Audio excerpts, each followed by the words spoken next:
This is Audible.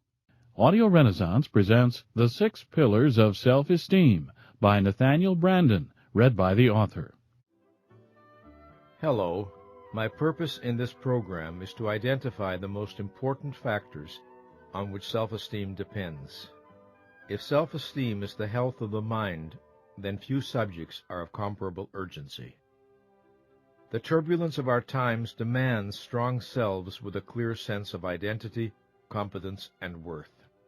With a breakdown of cultural consensus, an absence of worthy role models, little in the public arena to inspire our allegiance, and disorientingly rapid change a permanent feature of our lives, with all that, it is a dangerous moment in history not to know who we are or not to trust ourselves.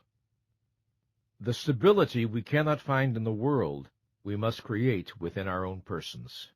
To face life with low self-esteem is to be at a severe disadvantage. These considerations are part of my motivation in writing this program, which in essence consists of my answers to 4 questions. What is self-esteem? Why is self-esteem important? What can we do to raise the level of our self-esteem? What role do others play in influencing our self-esteem? Self-esteem is shaped by both internal and external factors. By internal, I mean factors residing within or generated by the individual, ideas or beliefs, practices or behaviors. By external, I mean factors in the environment, such as messages verbally or non-verbally transmitted, or experiences evoked by parents, teachers, significant others, organizations, and culture. I examine self-esteem from the inside and the outside. What is the contribution of the individual to his or her self-esteem, and what is the contribution of other people? I first lectured on self-esteem and its impact on love, work, and the struggle for happiness in the late 1950s, and published my first articles on the subject in the 1960s.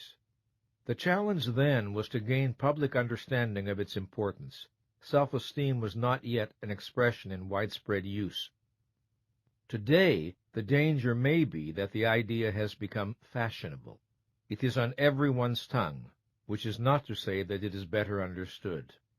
Yet if we are unclear about its precise meaning and about the specific factors its successful attainment depends on, if we are careless in our thinking, or succumb to the oversimplifications and sugar-coatings of pop psychology, then the subject will suffer a fate worse than being ignored. It will become trivialized. In working with self-esteem, we need to be aware of 2 dangers. One is that of oversimplifying what healthy self-esteem requires, and thereby of catering to people's hunger for quick fixes and effortless solutions. The other is that of surrendering to a kind of fatalism or determinism that assumes in effect that individuals either have good self-esteem or they haven't. In other words, everyone's destiny is set by the first few years of life, and there's not much to be done about it, except perhaps years of psychotherapy. Both views encourage passivity. Both obstruct our vision of what is possible. My experience is that most people underestimate their power to change and grow. They believe implicitly that yesterday's pattern must be tomorrow's. They do not see that choices do exist. They rarely appreciate how much they can do on their own behalf if genuine growth and higher self-esteem are their goals, and if they are willing to take responsibility for their own lives. The belief that they are powerless becomes a self-fulfilling prophecy. This program ultimately is a call to action. It is addressed to all men and women who wish to participate actively in the process of their evolution, as well as to psychologists, parents, teachers, and those responsible for the culture of organizations. This program is about what is possible. There are realities we cannot avoid. One of them is the importance of self-esteem. Regardless of what we do or do not admit, we cannot be indifferent to our self-evaluation. However, we can run from this knowledge if it makes us uncomfortable. We can shrug it off, evade it, declare that we are only interested in practical matters and escape into baseball or the evening news or the financial pages or a shopping spree or a sexual adventure or a drink. Yet, self-esteem is a fundamental human need. Its impact requires neither our understanding nor our consent. It works its way within us, with or without our knowledge. We are free to seek to grasp the dynamics of self-esteem or to remain unconscious of them. But in the latter case, we remain a mystery to ourselves and endure the consequences. Let us look at the role of self-esteem in our lives. By self-esteem, I mean much more than that innate sense of self-worth that presumably is our human birthright, that spark that psychotherapists and teachers seek to fan in those they work with. That spark is only the anteroom to self-esteem. Self-esteem, fully realized, is the experience that we are appropriate to life and to the requirements of life. More specifically, self-esteem is confidence in our ability to think, confidence in our ability to cope with the basic challenges of life, and confidence in our right to be successful and happy, the feeling of being worthy, deserving, entitled to assert our needs and wants, achieve our values, and enjoy the fruits of our efforts. To trust one's mind and to know that one is worthy of happiness is the essence of self-esteem. The power of this conviction about oneself lies in the fact that it is more than a judgment or a feeling. It is a motivator. It inspires behavior. In turn, it is directly affected by how we act. Causation flows in both directions. There is a continuous feedback loop between our actions in the world and our self-esteem. If I trust my mind and judgment, I am more likely to operate as a thinking being. Bringing appropriate awareness to my activities, my life works better. This reinforces trust in my mind. If I distrust my mind, I am more likely to be mentally passive. When my actions lead to disappointing or painful results, I feel justified in distrusting my mind. With high self-esteem, I am more likely to persist in the face of difficulties. With low self-esteem, I am more likely to give up, or go through the motions of trying without really giving my best. If I persevere, the likelihood is that I will succeed more often than I fail. If I don't, the likelihood is that I will fail more often than I succeed. Either way, my view of myself will be reinforced.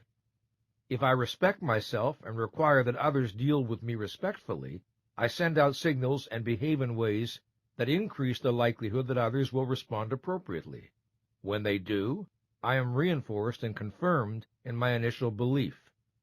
If I lack self-respect and accept discourtesy, abuse, or exploitation from others as natural, I unconsciously transmit this, and some people will treat me at my self-estimate. When this happens, and I submit to it, my self-respect deteriorates still more. The value of self-esteem lies not merely in the fact that it allows us to feel better, but that it allows us to live better, to respond to challenges and opportunities more resourcefully and more appropriately. The level of our self-esteem has profound consequences for every aspect of our existence. How we operate in the workplace, how we deal with people, how high we are likely to rise, how much we are likely to achieve. In the personal realm, it helps determine with whom we are likely to fall in love, how we interact with our spouse, children, and friends, and what level of personal happiness we attain. There are positive correlations between healthy self-esteem and a variety of other traits that bear directly on our capacity for achievement and for happiness. Healthy self-esteem correlates with rationality, realism, intuitiveness, creativity, independence, flexibility, ability to manage change, willingness to admit and correct mistakes, benevolence, and cooperativeness.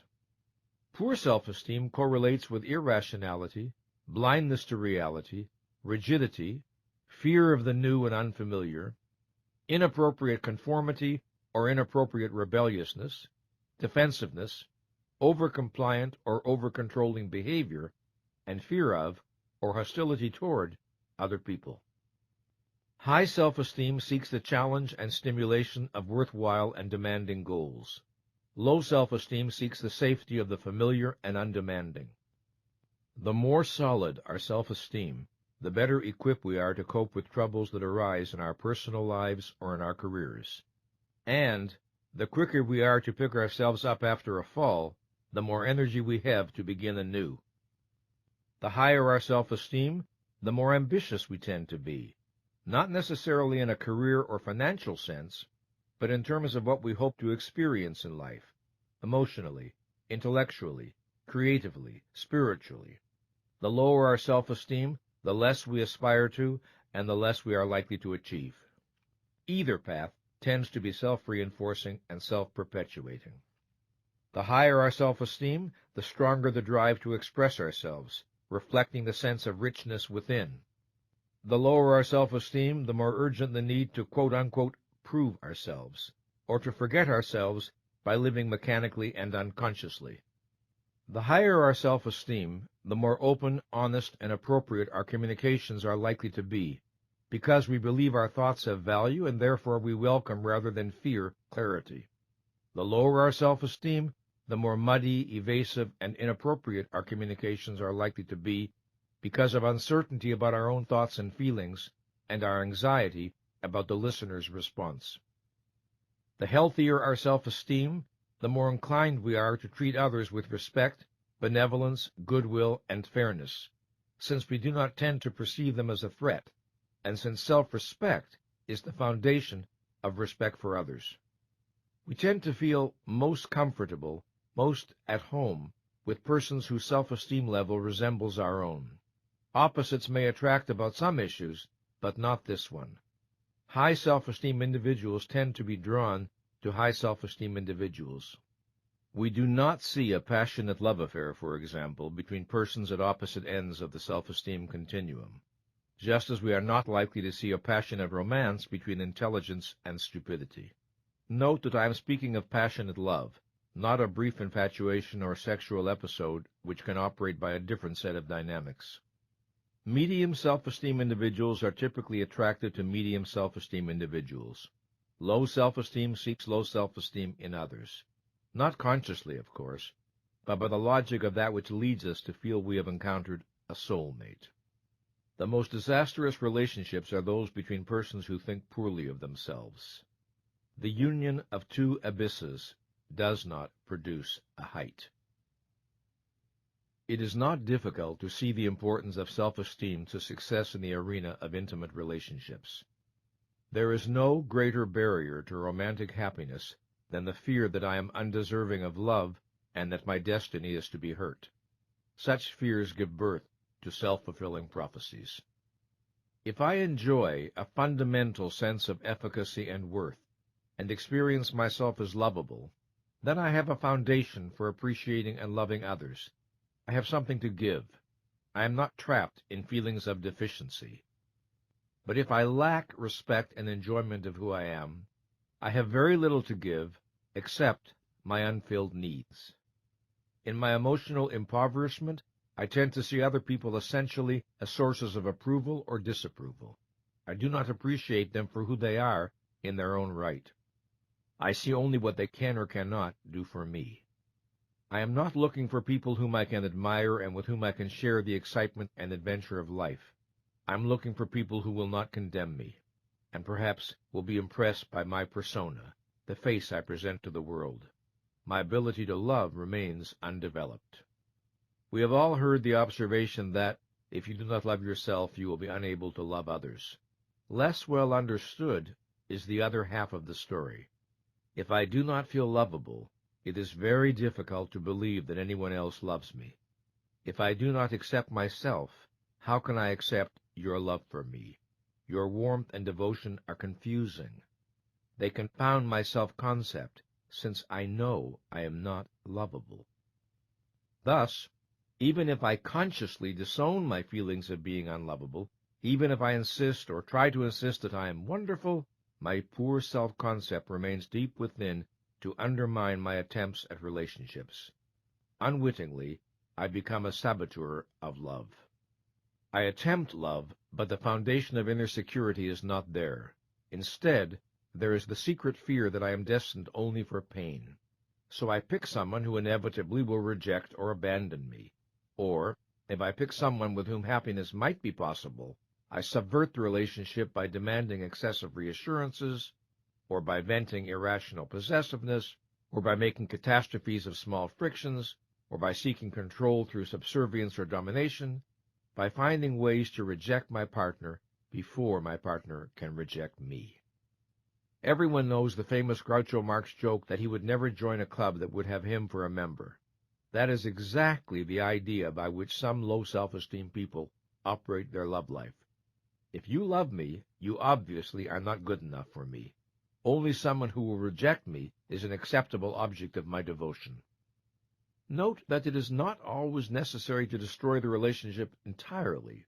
It may be acceptable that the relationship continue, providing I am not happy. I may engage in a project called struggling to be happy, or working on our relationship.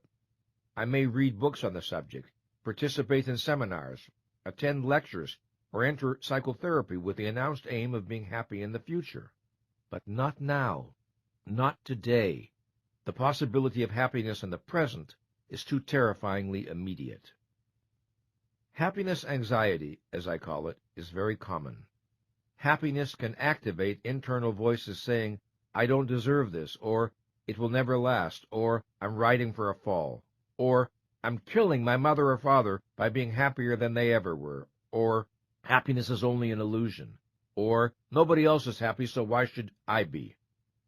What is required for many of us is the courage to tolerate happiness without self-sabotage, until such time as we lose the fear of it and realize that it will not destroy us and it need not disappear. One day at a time, I will tell clients, see if you can get through today without doing anything to undermine or subvert your good feelings. And if you fall off the wagon, don't despair. Pull yourself back up and recommit yourself to happiness. Such perseverance is self-esteem building. Self-esteem creates a set of implicit expectations about what is possible and appropriate to us. These expectations tend to generate the actions that turn them into realities, and the realities confirm and strengthen the original beliefs. Self-esteem, high or low, tends to be a generator of self-fulfilling prophecies. Self-concept is destiny, or more precisely, it tends to be. Our self-concept is who and what we consciously and subconsciously think we are. Our physical and psychological traits, our assets and liabilities, possibilities and limitations, strengths and weaknesses. A self-concept includes our level of self-esteem, but is more global. We cannot understand a person's behavior without understanding the self-concept behind it. People sabotage themselves at the height of their success all the time. They do so when success clashes with their implicit beliefs about what is appropriate to them. It is frightening to be flung beyond the limits of one's idea of who one is. If a self-concept cannot accommodate a given level of success, and if the self-concept does not change, it is predictable that the person will find ways to self-sabotage. Poor self-esteem places us in an adversarial relationship to our well-being. The question is sometimes asked, is it possible to have too much self-esteem? No, it is not, no more than it is possible to have too much physical health, or too powerful an immune system. Sometimes self-esteem is confused with boasting or bragging or arrogance, but such traits reflect not too much self-esteem, but too little. They reflect a lack of self-esteem. Persons of high self-esteem are not driven to make themselves superior to others.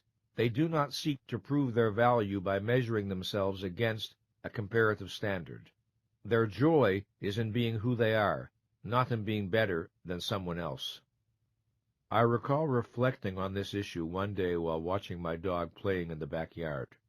She was running about, sniffing flowers, chasing squirrels, leaping into the air, showing a great joy in being. I'm sure she was not thinking that she was more glad to be alive than the dog next door. She was simply delighting in her own existence. That image captures something essential of how I understand the experience of healthy self-esteem. People with troubled self-esteem are often uncomfortable in the presence of those with higher self-esteem. They may feel resentful and declare they have too much self-esteem, but what they are really making is a statement about themselves. The sad truth is, whoever is successful in this world runs the risk of being a target. People of low achievement often envy and resent people of high achievement. Those who are unhappy often envy and resent those who are happy. And those of low self-esteem sometimes like to talk about the danger of having, as they put it, too much self-esteem. A poor self-esteem does not mean that we will necessarily be incapable of achieving any real values. Some of us may have the talent, energy, and drive to achieve a great deal, in spite of feelings of inadequacy or unworthiness. An example is the highly productive workaholic who is driven to prove his worth to, say, a father who predicted he would always be a loser. But a poor self-esteem does mean that we will be less effective and less creative than we have the power to be, and it means that we will be crippled in our ability to find joy in our achievements. Nothing we do will ever feel like enough. If my aim is to prove I am enough, the project goes on to infinity, because the battle was already lost on the day I conceded the issue was debatable.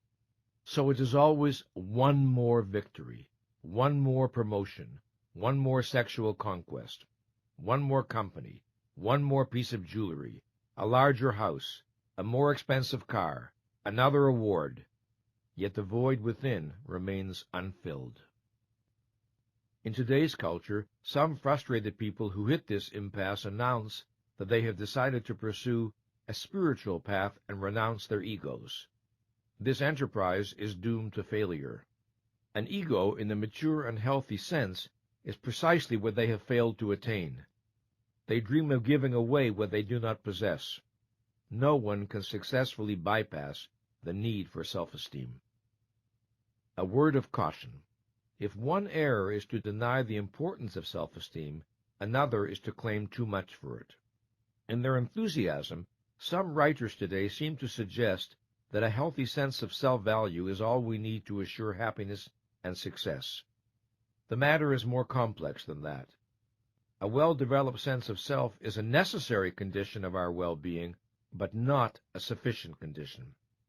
Its presence does not guarantee fulfillment, but its lack guarantees some measure of anxiety, frustration, or despair.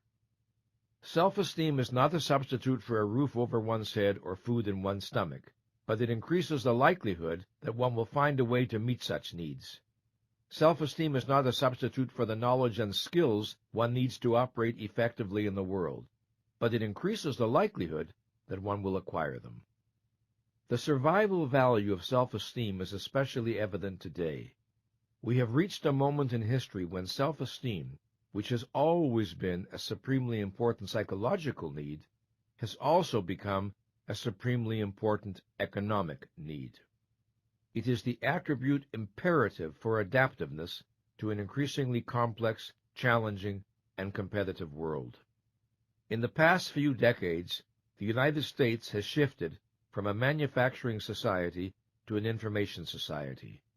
We now live in a global economy characterized by rapid change, accelerating scientific and technological breakthroughs, and an unprecedented level of competitiveness. These developments create demands for higher levels of education and training than were required of previous generations. Everyone acquainted with business culture knows this. What is not understood is that these developments also create new demands on our psychological resources. Specifically, these developments ask for a greater capacity for innovation, self-management, personal responsibility, and self-direction. A modern business can no longer be run by a few people who think and many people who just do what they are told. Today, organizations need not only an unprecedentedly higher level of knowledge and skill among all those who participate, but also a higher level of independence, self-reliance, self-trust, and the capacity to exercise initiative. In a word, self-esteem. The challenge extends further than the world of business. We are freer than any generation before us to choose our own religion, philosophy, or moral code, to adopt our own lifestyle, to select our own criteria for the good life. We no longer have unquestioning faith in tradition. We no longer believe that government will lead us to salvation, nor church, nor labor unions, nor big organizations of any kind. We have more choices and options than ever before in every area. Frontiers of limitless possibilities now face us in whatever direction we look. To be adaptive in such an environment, we have a greater need for personal autonomy. This is because there is no widely accepted code of values and rituals to spare us the challenge of individual decision-making. We must learn to think for ourselves, to cultivate our own resources, and to take responsibility for the choices, values, and actions that shape our lives. The greater the number of choices and decisions we need to make at a conscious level, the more urgent our need for self-esteem. Self-esteem has two interrelated components. One is a sense of basic confidence in the face of life's challenges. This is self-efficacy. The other is a sense of being worthy of happiness. This is self-respect. Self-efficacy means confidence in the functioning of my mind, in my ability to think, understand, learn, choose, and make decisions. It means confidence in my ability to understand the facts of reality that fall within the sphere of my interests and needs. It means self-trust and self-reliance. Self-respect means assurance of my value. It means an affirmative attitude toward my right to live and to be happy. It means comfort in appropriately asserting my thoughts, wants, and needs. It means the feeling that joy and fulfillment are my natural birthright. We will need to consider these two ideas in more detail, but for the moment consider the following. If an individual felt inadequate to face the challenges of life, if an individual lacked fundamental self-trust, confidence in his or her mind, we would recognize a self-esteem deficiency, no matter what other assets he or she possessed.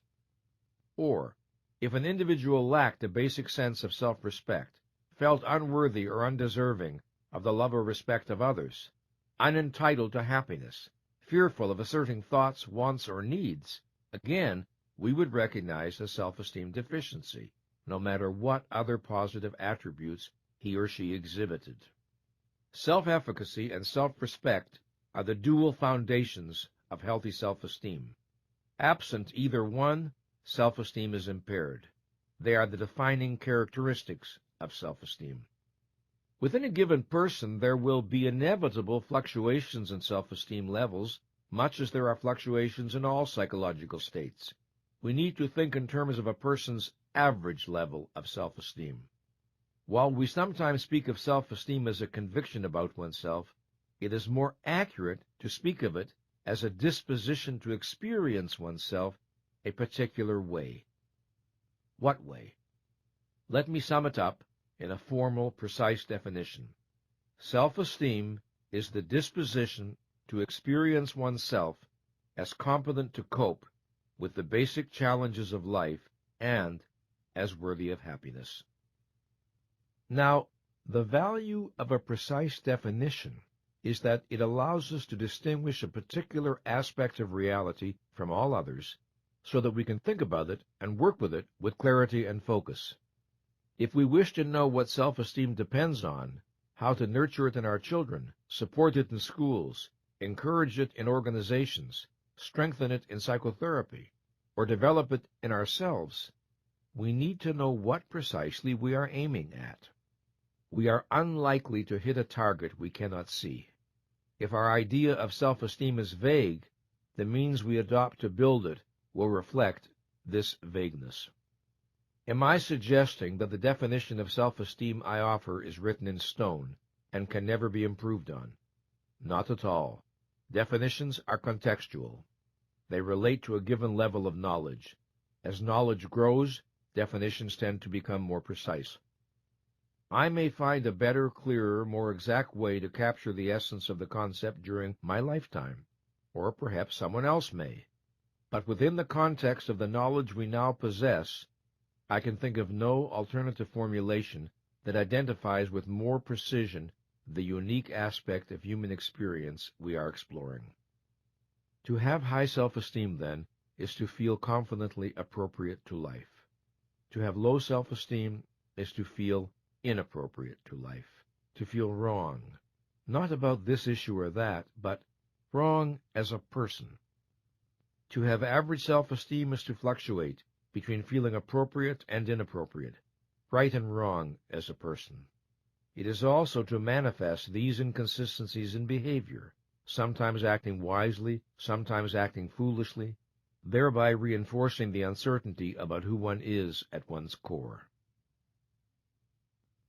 I have given the name self-efficacy to that experience of basic power or competence that we associate with healthy self-esteem, and self-respect to the experience of dignity and personal worth. While their meaning is clear in a general way, I want to examine them more closely. First, self-efficacy. To be efficacious in the basic dictionary sense is to be capable of producing a desired result.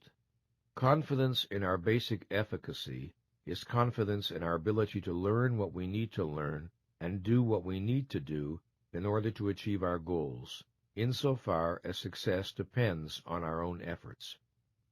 Rationally, we do not judge our competence in the sense meant here by factors outside our control. Self-efficacy is not the conviction that we can never make an error. It is the conviction that we are able to think, to judge, to know, and to correct our errors. It is trust in our mental processes and abilities. Self-efficacy is not the certainty that we will be able to master any and every challenge that life presents. It is the conviction that we are capable in principle of learning what we need to learn, and that we are committed to doing our rational and conscientious best to master the tasks and challenges entailed by our values. Self-efficacy is deeper than confidence in our specific knowledge and skills based on past successes and accomplishments, although it is clearly nurtured by them. It is confidence in what made it possible for us to acquire knowledge and skills and to achieve successes. It is confidence in our ability to think, confidence in our consciousness and how we choose to use it. Again, it is trust in our processes, and as a consequence, a disposition to expect success for our efforts. The distinction between trust in our processes and trust in some particular area of knowledge is of the highest importance in virtually every sphere of endeavor. In a world in which the total of human knowledge is doubling about every 10 years, our security can rest only on our ability to learn. No one can expect to be equally competent in all areas, and no one needs to be. Our interests, values, and circumstances determine the areas in which we are likely to concentrate. Now let's consider the second component of self-esteem, self-respect. Just as self-efficacy entails the expectation of success as natural, so self-respect entails the expectation of friendship, love, and happiness as natural, as a result of who we are and what we do. We can isolate the two components conceptually for the sake of analysis, but in the reality of our daily experience they constantly overlap and involve each other. Self-respect is the conviction of our own value. It is not the delusion that we are perfect or superior to everyone else. It is not comparative or competitive at all. It is the conviction that our life and well-being are worth acting to support, protect, and nurture, that we are good and worthwhile and deserving of the respect of others, and that our happiness and personal fulfillment are important enough to work for. To appreciate why our need for self-respect is so urgent, consider this. To live successfully, we need to pursue and achieve values. To act appropriately, we need to value the beneficiary of our actions. we need to consider ourselves worthy of the rewards of our actions. Absent this conviction, we will not know how to take care of ourselves, protect our legitimate interests, satisfy our needs, or enjoy our own achievements. Thus, our experience of self-efficacy also will be impaired. If we respect ourselves, we tend to act in ways that confirm and reinforce this respect, such as requiring others to deal with us appropriately. If we wish to raise the level of our self-respect, we need to act in ways that will cause it to rise, and this begins with a commitment to the value of our own person. The need to see ourselves as good is the need to experience self-respect. It emerges very early. As we develop from childhood, we progressively become aware of the power to choose our actions. We become aware of our responsibility for the choices we make. We acquire our sense of being a person. We experience a need to feel that we are right as a person, right in our characteristic way of functioning. This is the need to feel that we are good. The level of our self-esteem is not set once and for all in childhood. It can grow as we mature, or it can deteriorate. There are people whose self-esteem was higher at the age of 10 than at the age of 60, and the reverse is also true. Self-esteem can rise and fall and rise again over the course of a lifetime. Mine certainly has. I can think back over my history and observe changes in the level of my self-esteem that reflect choices I made in the face of particular challenges. I can recall instances when I made choices I am proud of and others I bitterly regret, choices that strengthened my self-esteem and others that lowered it. We all can. With regard to choices that lower self-esteem, I think of times when I was unwilling to see what I saw and know what I knew, times when I needed to raise awareness and instead I lowered it, times when I needed to examine my feelings and instead I disowned them, times when I needed to announce a truth and instead I clung to silence, times when I needed to walk away from a relationship that was harming me and instead I struggled to preserve it, times when I needed to stand up for my deepest feelings and assert my deepest needs, and instead I waited for a miracle to deliver me. Any time we have to act, to face a challenge, to make a moral decision, we affect our feelings about ourselves for good or bad, depending on the nature of our response and the mental processes behind it. And if we avoid action and decisions in spite of their obvious necessity, that too affects our sense of self. Our need for self-esteem is the need to know we are functioning as our life and well-being require. What does self-esteem look like? There are some fairly simple and direct ways in which self-esteem manifests itself in ourselves and in others. None of these items taken in isolation is a guarantee, but when all are present together, self-esteem seems certain. Self-esteem expresses itself in a face, manner, and way of talking and moving that projects the pleasure one takes in being alive. It expresses itself in an ease of talking of accomplishments or shortcomings, with directness and honesty, since one is in a friendly relationship to facts. It expresses itself in the comfort one experiences in giving and receiving compliments, expressions of affection, appreciation, and the like. It expresses itself in an openness to criticism and a comfort about acknowledging mistakes, because one's self-esteem is not tied to the image of being perfect. It expresses itself when one's words and movements tend to have a quality of ease and spontaneity, reflecting the fact that one is not at war with oneself. It expresses itself in the harmony between what one says and does and how one looks, sounds, and moves. It expresses itself in an attitude of openness to and curiosity about new ideas, new experiences, new possibilities of life.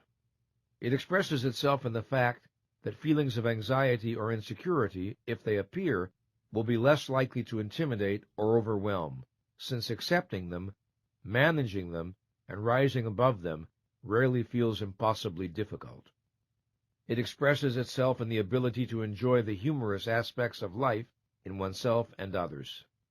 It expresses itself in one's flexibility in responding to situations and challenges, since one trusts one's mind and does not see life as doom or defeat. It expresses itself in one's comfort with assertive behavior in oneself and others. It expresses itself in an ability to preserve a quality of harmony and dignity under conditions of stress. Physical manifestations of self-esteem include eyes that are alert, bright, and lively, shoulders that are relaxed yet erect, hands that tend to be relaxed and graceful, arms that tend to hang in an easy, natural way, a posture that tends to be unstrained, erect, well-balanced, a walk that tends to be purposeful, and a voice that tends to be modulated with an intensity appropriate to the situation and with clear pronunciation. Notice that the theme of relaxation occurs again and again. Relaxation implies that we are not hiding from ourselves, not denying our feelings, and are not at war with who we are.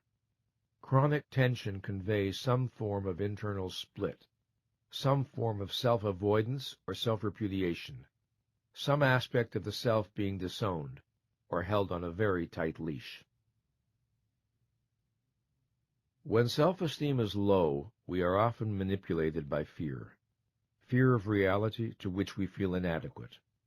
Fear of facts about ourselves or others that we have denied, disowned, or repressed. Fear of the collapse of our pretenses. Fear of exposure. Fear of the humiliation of failure and sometimes the responsibilities of success. We live more to avoid pain than to experience joy.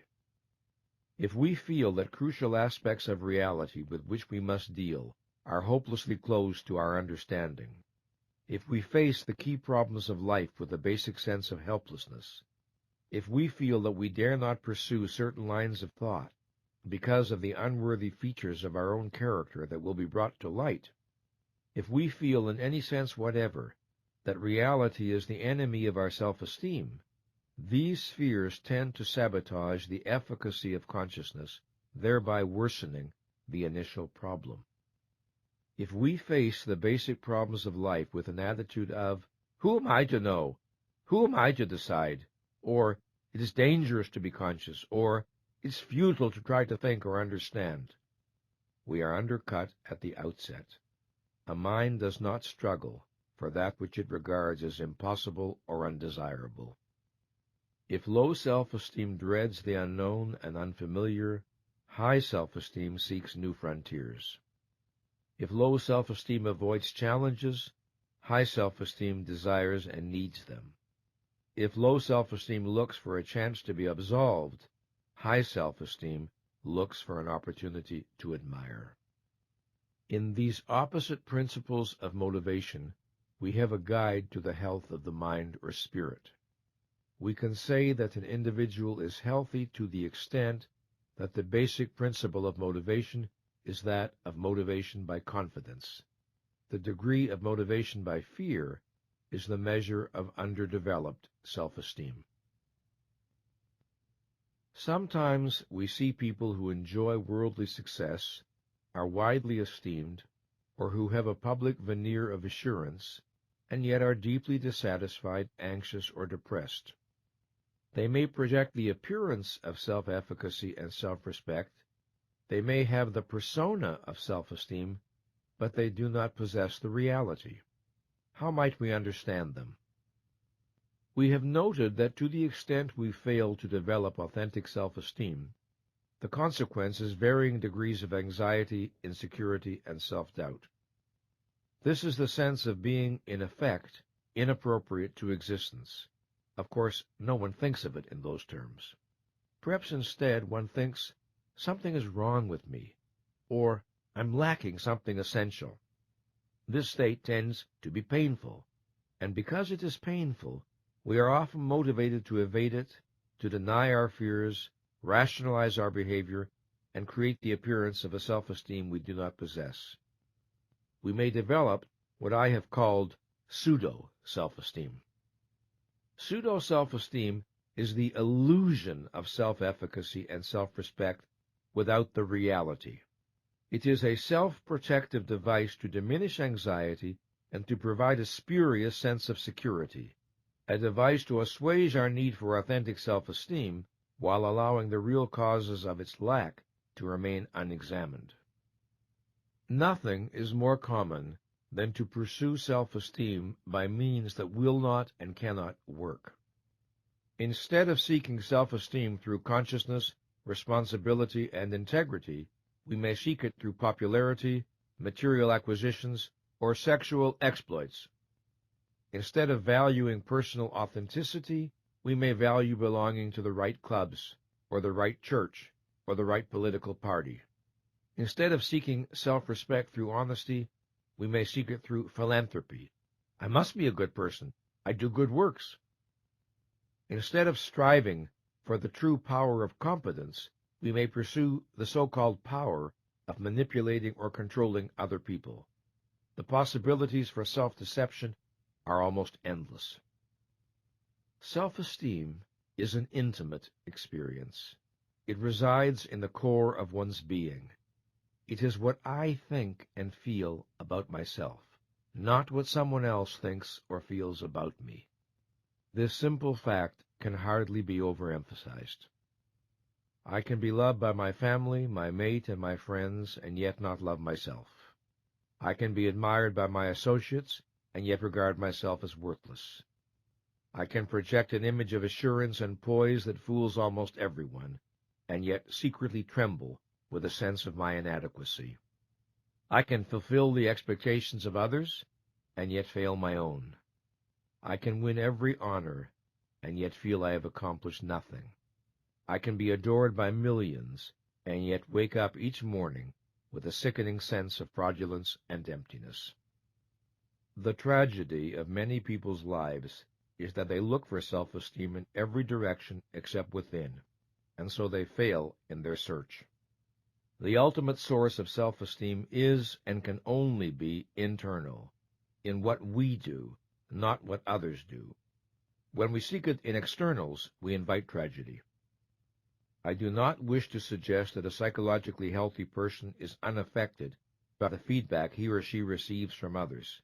We are social beings, and others certainly contribute to our self-perceptions. But there are immense differences among people in the relative importance to their self-esteem of the feedback they receive. Persons for whom it is almost the only factor of importance, and persons for whom the importance is a good deal less. This is merely another way of saying there are immense differences among people in the degree of their autonomy. Having worked for many years with persons who are unhappily preoccupied with the opinions of others, I am persuaded that the most effective means of liberation is by raising the level of consciousness one brings to one's own experience. The more one turns up the volume on one's inner signals, the more external signals tend to recede into proper balance. This entails learning to listen to the body, learning to listen to the emotions, and learning to think for oneself. What must an individual do to generate and sustain self-esteem? What patterns of actions must be adopted? What is the responsibility of you and me as adults? In answering these questions, we develop a standard by which to answer the questions, what must a child learn to do if he or she is to enjoy self-esteem? What is the desirable path of childhood development? And also, what practices should caring parents and teachers seek to evoke, stimulate, and support self-esteem in children? In approaching the roots of self-esteem, why do we put our focus on practices, that is, on mental or physical actions? The answer is that every value pertaining to life requires action to be achieved, sustained, or enjoyed. We pursue and maintain our values in the world through action. It is a person's actions that are decisive. What determines the level of self-esteem is what the individual does within the context of his or her knowledge and values. And since action in the world is a reflection of action within the mind of the individual, it is ultimately the internal processes that are crucial. We shall see that the 6 pillars of self-esteem, the practices indispensable to the health of the mind and the effective functioning of the person, are all operations of consciousness. All involve choices. They are choices that confront us every hour of our existence. Note that practice, the term practice, implies a discipline of acting in a certain way over and over again consistently. It is not action by fits and starts, or even an appropriate response to a crisis. Rather, it is a way of operating day by day in big issues and small, a way of behaving that is also a way of being. Since self-esteem is a consequence, a product of internally generated practices, we cannot work on self-esteem directly, neither our own nor anyone else's. We must address ourselves to the source.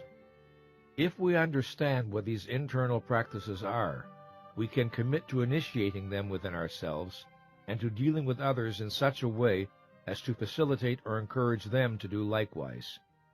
To encourage self-esteem in the schools or in the workplace, for instance, is to create a climate that supports and reinforces the practices that strengthen self-esteem. What then does healthy self-esteem depend on? What are the practices of which I speak? I will name 6 that are demonstrably crucial. I call them the 6 pillars of self-esteem. It will not be difficult to see why any improvements in these practices generate unmistakable benefits. Once we understand these practices, we have the power to choose them, to work on integrating them into our way of life. The power to do so is the power to raise the level of our self-esteem, from whatever point we may be starting, and however difficult the project may be in the early stages. One does not have to attain perfection in these practices. One only needs to raise one's average level of performance to experience growth in self-efficacy and self-respect. I have often witnessed the most extraordinary changes in people's lives as a result of relatively small improvements in these practices. In fact, I encourage clients to think in terms of small steps rather than big ones, because big ones can intimidate and paralyze. Small ones seem more attainable, and one small step leads to another. Here are the 6 pillars of self-esteem. 1. The practice of living consciously. 2. The practice of self-acceptance. 3. The practice of self-responsibility. 4. The practice of self-assertiveness.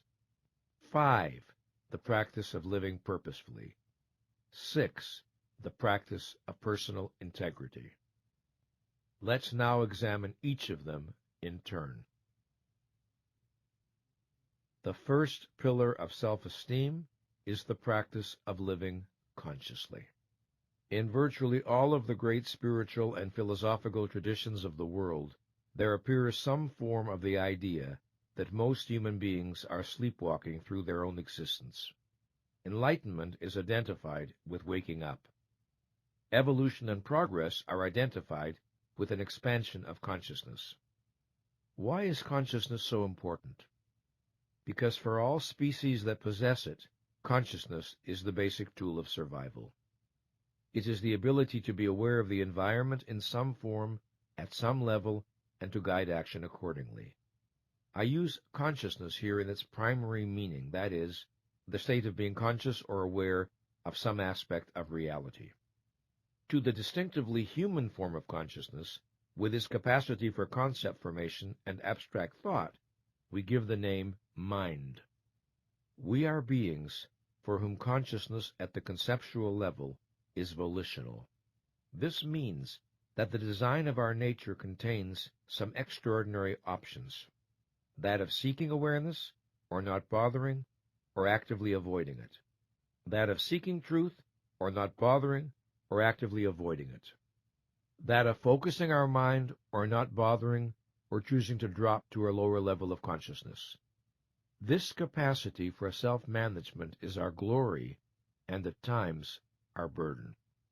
If we do not bring an appropriate level of consciousness to our activities, if we do not live mindfully, the inevitable penalty is a diminished sense of self-efficacy and self-respect. We cannot feel competent and worthy while conducting our lives in a mental fog. Our mind is our basic tool of survival.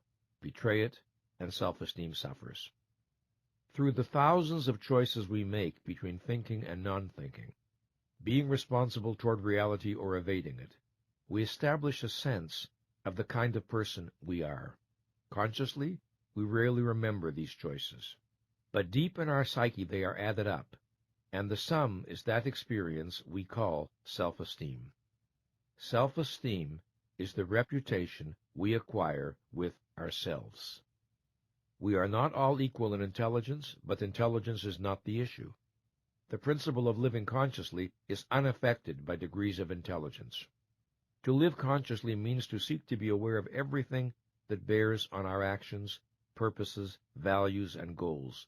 Seek to the best of our ability, whatever that ability may be, and then to behave in accordance with that which we see and know. This last point bears emphasis. Consciousness that is not translated into appropriate action is a betrayal of consciousness. Living consciously means more than seeing and knowing. It means acting on what one sees and knows. Thus, I can recognize that I have been unfair and hurtful to my child or my spouse or my friend, and I need to make amends. But I don't want to admit I made a mistake, so I procrastinate, claiming that I am still thinking about the situation. This is the opposite of living consciously. At a fundamental level, it is an avoidance of consciousness. Living consciously is living responsibly toward reality. We do not necessarily have to like what we see, but we recognize that wishes or fears or denials do not alter facts. If I desire a new outfit, but need the money for rent, my desire does not transform reality and make the purchase rational. If a statement is true, my denying it will not make it false. When we live consciously, we do not confuse the subjective with the objective. We do not imagine that our feelings are an infallible guide to truth. We can learn from our feelings, to be sure, and they may even point us in the direction of important facts, but this will entail the participation of reason. Let us look more closely at what the practice of living consciously includes. Living consciously entails a mind that is active rather than passive, an intelligence that takes joy in its own function, being in the moment without losing the wider context, reaching out toward relevant facts rather than withdrawing from them, being concerned to distinguish among facts, interpretations, and emotions, noticing and confronting any impulses to avoid or deny painful or threatening realities, being concerned to know where I am relative to my various goals and projects, and whether I am succeeding or failing, being concerned to know if my actions are in alignment with my purposes, searching for feedback from the environment so as to adjust or correct my course when necessary, persevering in the attempt to understand in spite of difficulties, being receptive to new knowledge and willing to re-examine old assumptions, being willing to see and correct mistakes, seeking always to expand awareness, a commitment to learning, and therefore a commitment to growth as a way of life, a concern to understand the world around me, a concern to know not only external reality, but also internal reality, the reality of my needs, feelings, aspirations, and motives, so that I am not a stranger or a mystery to myself, a concern to be aware of the values that move and guide me, as well as their roots, so that I am not ruled by values I have irrationally adopted or uncritically accepted from others. All of us can look back over our life and think of times when we did not bring to some concern as much consciousness as was needed. We tell ourselves, if only I had thought more, if only I hadn't been so impulsive. If only I had checked the facts more carefully. I think of my first marriage when I was 22 years old. I think of all the signs that we were making a mistake, the numerous conflicts between us, the incompatibilities in some of our values, the ways in which, at the core, we were not each other's type. Why, then, did I proceed? Because of our shared commitment to certain ideas and ideals? Because of sexual attraction? Because I desperately wanted to have a woman in my life? Because she was the first person from whom I did not feel alienated, and I lacked confidence that another would come along? Because I naively imagined that marriage could solve all the problems between us? There were reasons, to be sure. Still, if someone had said to me, or if I had somehow thought to say to myself, if you were to bring a higher level of consciousness to your relationship with Barbara and to do so steadily, day after day, what do you suppose might happen? If I had said that, I have to wonder what I might have been led to come to grips with. To a mind that is receptive, so simple yet provocative a question can have astonishing potency. The fact was, I examined neither the feelings driving me toward marriage nor the feelings signaling danger. I did not confront the logical and obvious questions. Why marry now? Why not wait until more is resolved between you? And because of what I did not do, my self-esteem suffered a subtle wound, although it would be years before I fully understood this. There is an exercise that I give to therapy clients today that I wish I had known about then. The course of my life over the next decade or so might have been different if for 2 weeks I sat at my desk each morning and wrote the following incomplete sentence in my notebook. If I bring a higher level of consciousness to my relationship with Barbara, if I had then written 6 to 10 endings as rapidly as I could, without rehearsing, censoring, planning, or thinking, I would have found myself making more and more conscious, explicit, and inescapable all the deep reservations I had about this relationship, as well as my process of avoidance and denial. I have given this exercise to clients who are confused or conflicted about some relationship, and the result almost invariably is major clarification. Sometimes the relationship radically improves. Sometimes it ends. Had I known to use this technique, I would have had to face the fact that loneliness was driving me more than admiration. If Barbara had done a similar exercise, she would have realized that she was no more rational than I in what we were preparing to do. Whether we would have had the courage and wisdom to stay at this higher level of awareness is something I can only speculate about now. Judging from the experience of my clients, it would have been extraordinarily difficult for us to persist blindly on our course, because we would no longer have been blind, and opening one door clears the way to opening another, and then another. In the course of this program, I will give you suggestions for sentence completion exercises. Sentence completion work is a deceptively simple, yet uniquely powerful tool for raising self-understanding, self-esteem, and personal effectiveness. It rests on the premise that all of us have more knowledge than we normally are aware of. Sentence completion is a tool for accessing and activating these hidden resources. The essence of this procedure is to write an incomplete sentence, called a stem sentence, and to keep adding different endings to it. The sole requirement is that each ending be a grammatical completion of the sentence. We want a minimum of 6 endings, and 10 is plenty. There are 2 ways to approach this. You may want to have a pen and paper handy and do these exercises in the course of the program as you hear them, or you may want to first listen to the tape in its entirety to get the overall flow, then return to the exercises at your leisure. Do whatever works best for you. Here's what's important. Work as rapidly as possible. No pauses to quote-unquote think. No worrying if any particular ending is true, reasonable, or significant. Any ending is fine. Just keep going. When doing sentence completion this way, we work with a notebook, typewriter, or computer. An alternative is to do the sentence completions into a tape recorder. in which case you keep repeating the stem sentence into a recorder, each time completing it with a different ending. You play the work back later to reflect on it.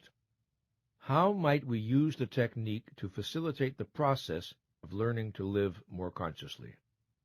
First thing in the morning, before proceeding to the day's business, sit down and write the following sentence stem. Living consciously to me means. Then, as rapidly as possible, without pausing for reflection, write at least half a dozen endings for that. Do not worry if your endings are literally true, make sense, or are profound. Write anything, but write something. A minimum of 6, 10 is plenty. As an example of how it might go, perhaps you'll write, living consciously to me means really listening to my children, being in the present, remembering the things I've got to do today, noticing the emotional mood of my spouse and children, thinking about the consequences of my actions, thinking about my choices and decisions before I translate them into action, noticing how I'm affected by things people say or do, noticing how other people are affected by things I say or do, and so on.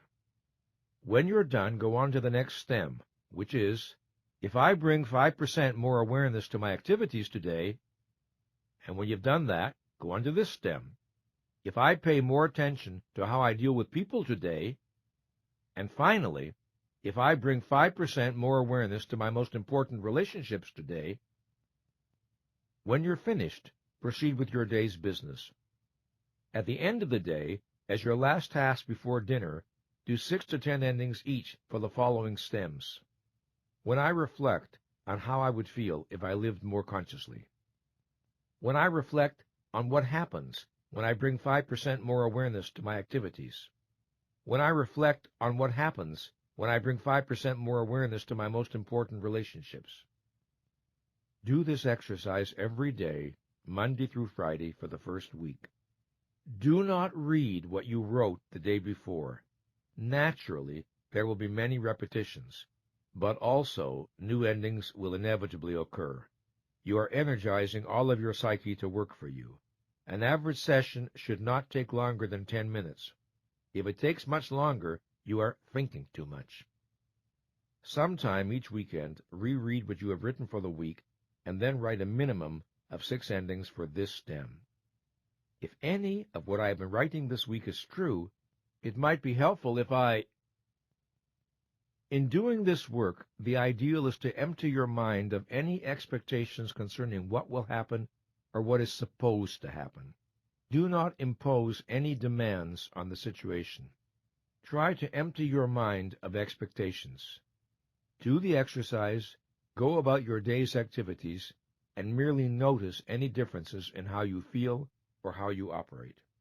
You will discover that you have set in motion forces that make it virtually impossible for you to avoid operating more consciously.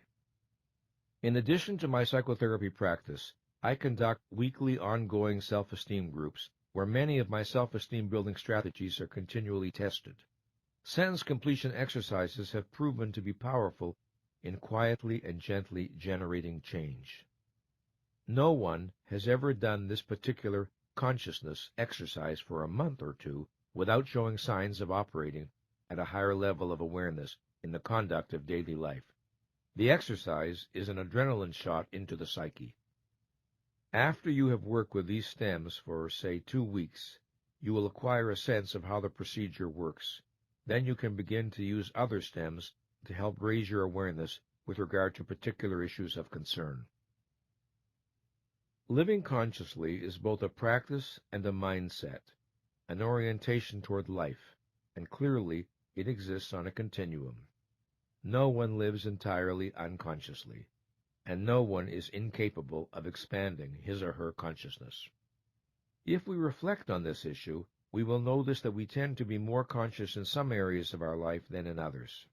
I have worked with athletes and dancers who are exquisitely aware of the slightest nuances within their bodies, and yet who are quite unaware of the meaning of many of their emotions.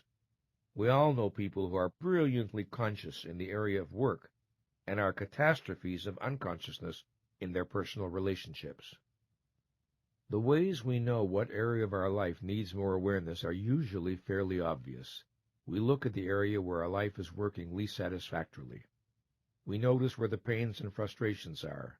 We observe where we feel least effective. If we are willing to be honest, this is not a difficult task.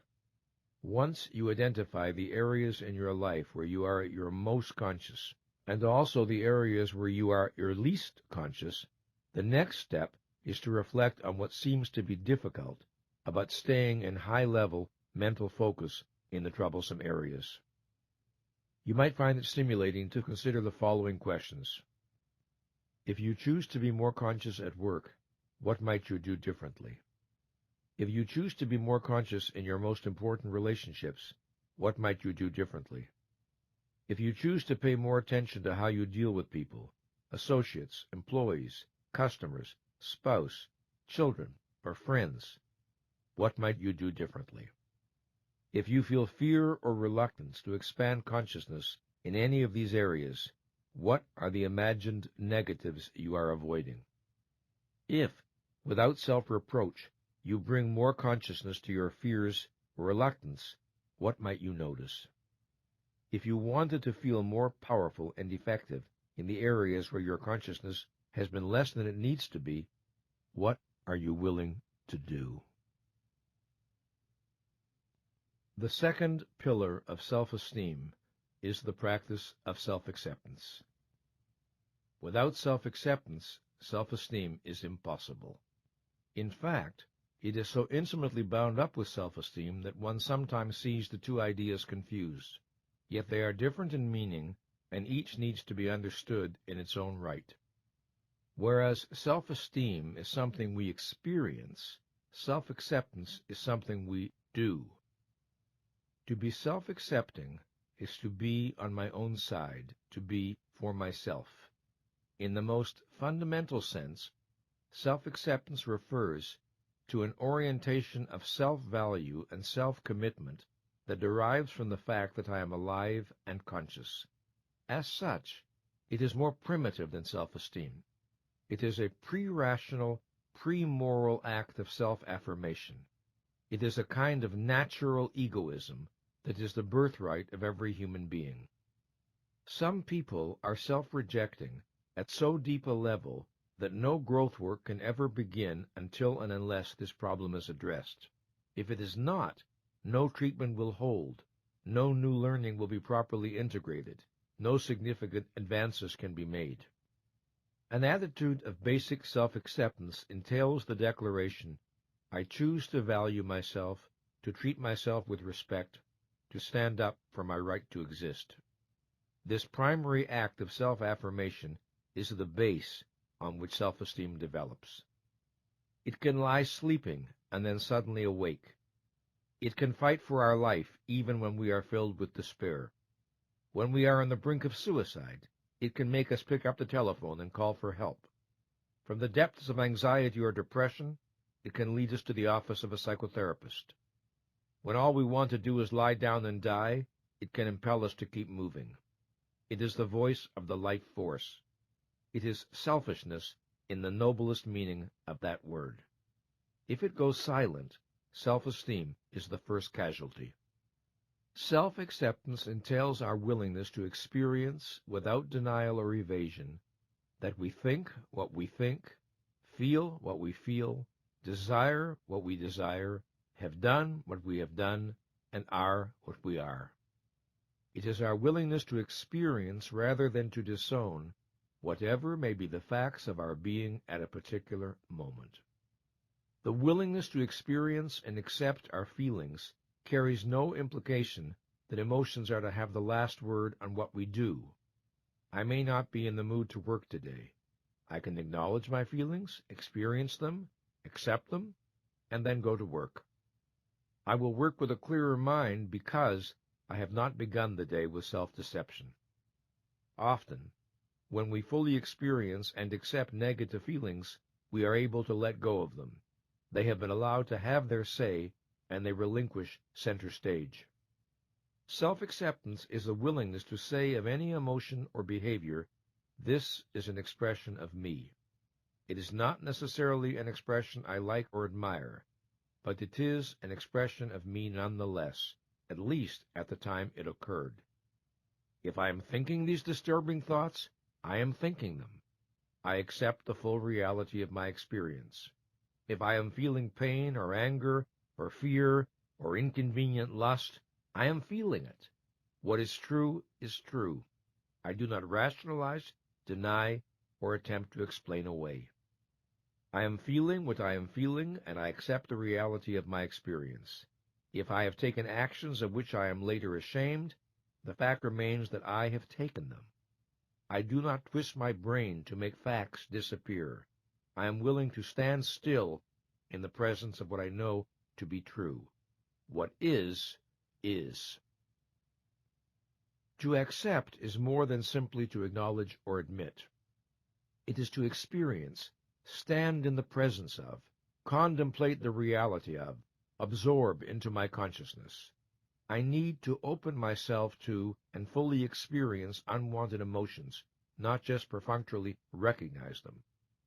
Accepting does not necessarily mean liking, enjoying, or condoning. I can accept one is and be determined to evolve from there.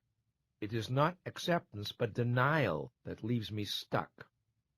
I cannot be truly for myself. I cannot build self-esteem if I cannot accept myself. Self-acceptance also entails the idea of compassion, of being a friend to myself. Suppose I have done something that I regret, or of which I am ashamed, and for which I reproach myself. Self-acceptance does not deny reality, does not argue that what is wrong is really all right, but it inquires into the context in which the action was taken. It wants to understand the why. It wants to know why something that is wrong or inappropriate felt desirable, or appropriate, or even necessary at the time. We do not understand another human being when we know only that what he or she did is wrong, unkind, destructive, or whatever. We need to know the internal considerations that prompted the behavior. There is always some context in which the most offensive actions can have their own kind of sense. This does not mean they are justified, only that they can be understandable. I can condemn some action I have taken and still have compassionate interest in the motives that prompted it. I can still be a friend to myself. This has nothing to do with alibying, rationalizing, or avoiding responsibility. A good friend might say to me, "This was unworthy of you. Now tell me, what made it feel like a good idea, or at least a defensible one?" This, too, is what I can say to myself. Just as when we need to reproach or correct others, we should wish to do so in ways that do not damage their self-esteem, so we should bring the same benevolence to ourselves. This is the virtue of self-acceptance. By way of introducing clients to the idea of self-acceptance, I often like to begin with a simple exercise. It can offer a profound learning experience. Stand in front of a full-length mirror and look at your face and body. Notice your feelings as you do so. I'm asking you to focus not on your clothes or your makeup, but on you. Notice if this is difficult or makes you uncomfortable. It is good to do this exercise naked. You will probably like some parts of what you see more than others. If you're like most people, you'll find some parts difficult to look at for long because they agitate or displease you. In your eyes, there may be a pain you do not want to confront. Perhaps you're too fat or too thin. Perhaps you see signs of age and cannot bear to stay connected with the thoughts and emotions these signs evoke. So, the impulse is to escape, to flee from awareness, to reject, deny, disown aspects of yourself. Stay focused on your image in the mirror a few moments longer and say to yourself, "Whatever my defects or imperfections, I accept myself unreservedly and completely." Stay focused, breathe deeply, and say this over and over again for a minute or two without rushing the process. Allow yourself fully to experience the meaning of your words. You may find yourself protesting, "But I don't like certain things about my body, so how could I accept them unreservedly and completely?" But remember, accepting does not necessarily mean liking. Accepting does not mean we cannot imagine or wish for changes or improvements. It means experiencing without denial or avoidance that a fact is a fact. In this case, it means accepting that the face and body in the mirror are your face and body, and they are what they are. Even though you may not like or enjoy everything you see when you look in the mirror, you are still able to say, right now, that's me. And I don't deny the fact, I accept it. That is respect for reality. When clients commit to do this exercise for 2 minutes every morning and again every night for 2 weeks, they soon begin to experience the relationship between self-acceptance and self-esteem. That relationship is a mind that honors sight, honors itself. But more than that, how can self-esteem not suffer if we are in a rejecting relationship to our own physical being? Is it realistic to imagine that we can love ourselves while despising what we see in the mirror? Those who do this exercise make another important discovery. Not only do they enter a more harmonious relationship with themselves, but if aspects of the self they do not like are within their power to change, they are more motivated to make the changes, once they have accepted the facts as they are now. We are not moved to change those things whose reality we deny. What about those things we cannot change? Well, when we accept them, we grow stronger and more centered. When we curse and protest them, we disempower ourselves. Suppose our negative reaction to some experience is so overwhelming that we feel we cannot practice self-acceptance with regard to it. Let us say the feeling, thought, or memory is so distressing and agitating that acceptance feels out of the question. We feel powerless not to block and contract. The solution is not to resist our resistance. It is not useful to try to block a block. Instead, we need to do something more artful. If we cannot accept a feeling or a thought or a memory, we should accept our resistance. In other words, start by accepting where we are. Be present to the now and experience it fully. If we stay with resistance at the conscious level, it will usually begin to dissolve. When we fight a block, it grows stronger. When we acknowledge, experience, and accept it, it begins to melt, because its continued existence requires opposition. Sometimes in therapy, when a person has difficulty accepting a feeling, I will ask if he or she is willing to accept the fact of refusing to accept the feeling. I asked this once of a client who was a clergyman and who had great difficulty in owning or experiencing his anger. Just the same, he was a very angry man. My request disoriented him. "Will I accept that I won't accept my anger?" he asked me. When I answered, "That's right," he thundered, "I refuse to accept my anger, and I refuse to accept my refusal." I asked, "Will you accept your refusal to accept your refusal? We've got to begin somewhere. Let's begin there." I asked him to face the group and say, "I'm angry," over and over again. Soon he was saying it very angrily indeed. Then I had him say, "I refuse to accept my anger," which he shouted with escalating vigor. Then I had him say, "I refuse to accept my refusal to accept my anger," which he plunged into ferociously. Then I had him say, "But I am willing to accept my refusal to accept my refusal," and he kept repeating it until he broke down and joined in the laughter of the group. "So if you can't accept the experience, accept the resistance," he said. I answered, "Right. And if you can't accept the resistance, accept your resistance to accepting the resistance. Eventually, you'll arrive at the point you can accept. Then you can move forward from there." Both accepting and disowning are implemented through a combination of mental and physical processes. The act of experiencing and accepting our emotions is implemented through, first, focusing on the feeling or emotion, then breathing gently and deeply, allowing muscles to relax, allowing the feeling to be felt, and finally, making real that this is my feeling. This is what we call owning it.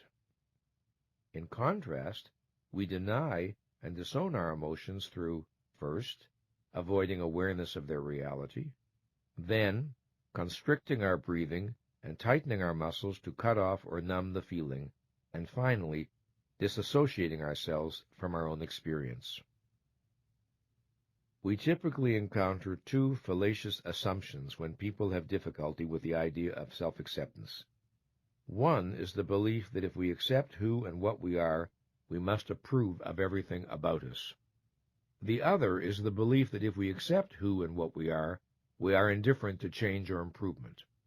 But of course the question is, if we cannot accept what is, where will we find the motivation to improve?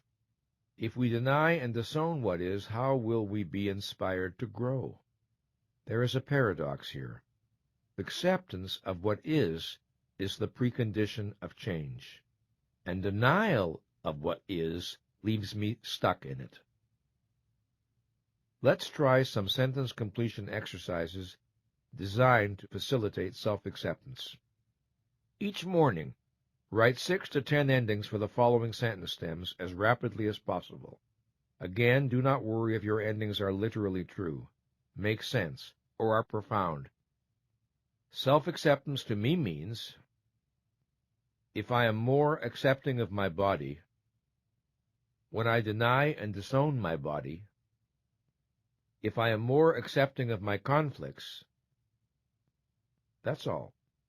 When you're finished, proceed with your day's business. In the evening, do 6 to 10 endings each for the following stems. When I deny or disown my conflicts, if I am more accepting of my feelings, when I deny and disown my feelings, if I am more accepting of my thoughts, when I deny and disown my thoughts. Do this exercise every day, Monday through Friday. On the weekend, read over what you have written and then write 6 to 10 endings for this stem. If any of what I have been writing this week is true, it might be helpful if anything we have the possibility of experiencing, we have the possibility of disowning, either immediately or later, in memory.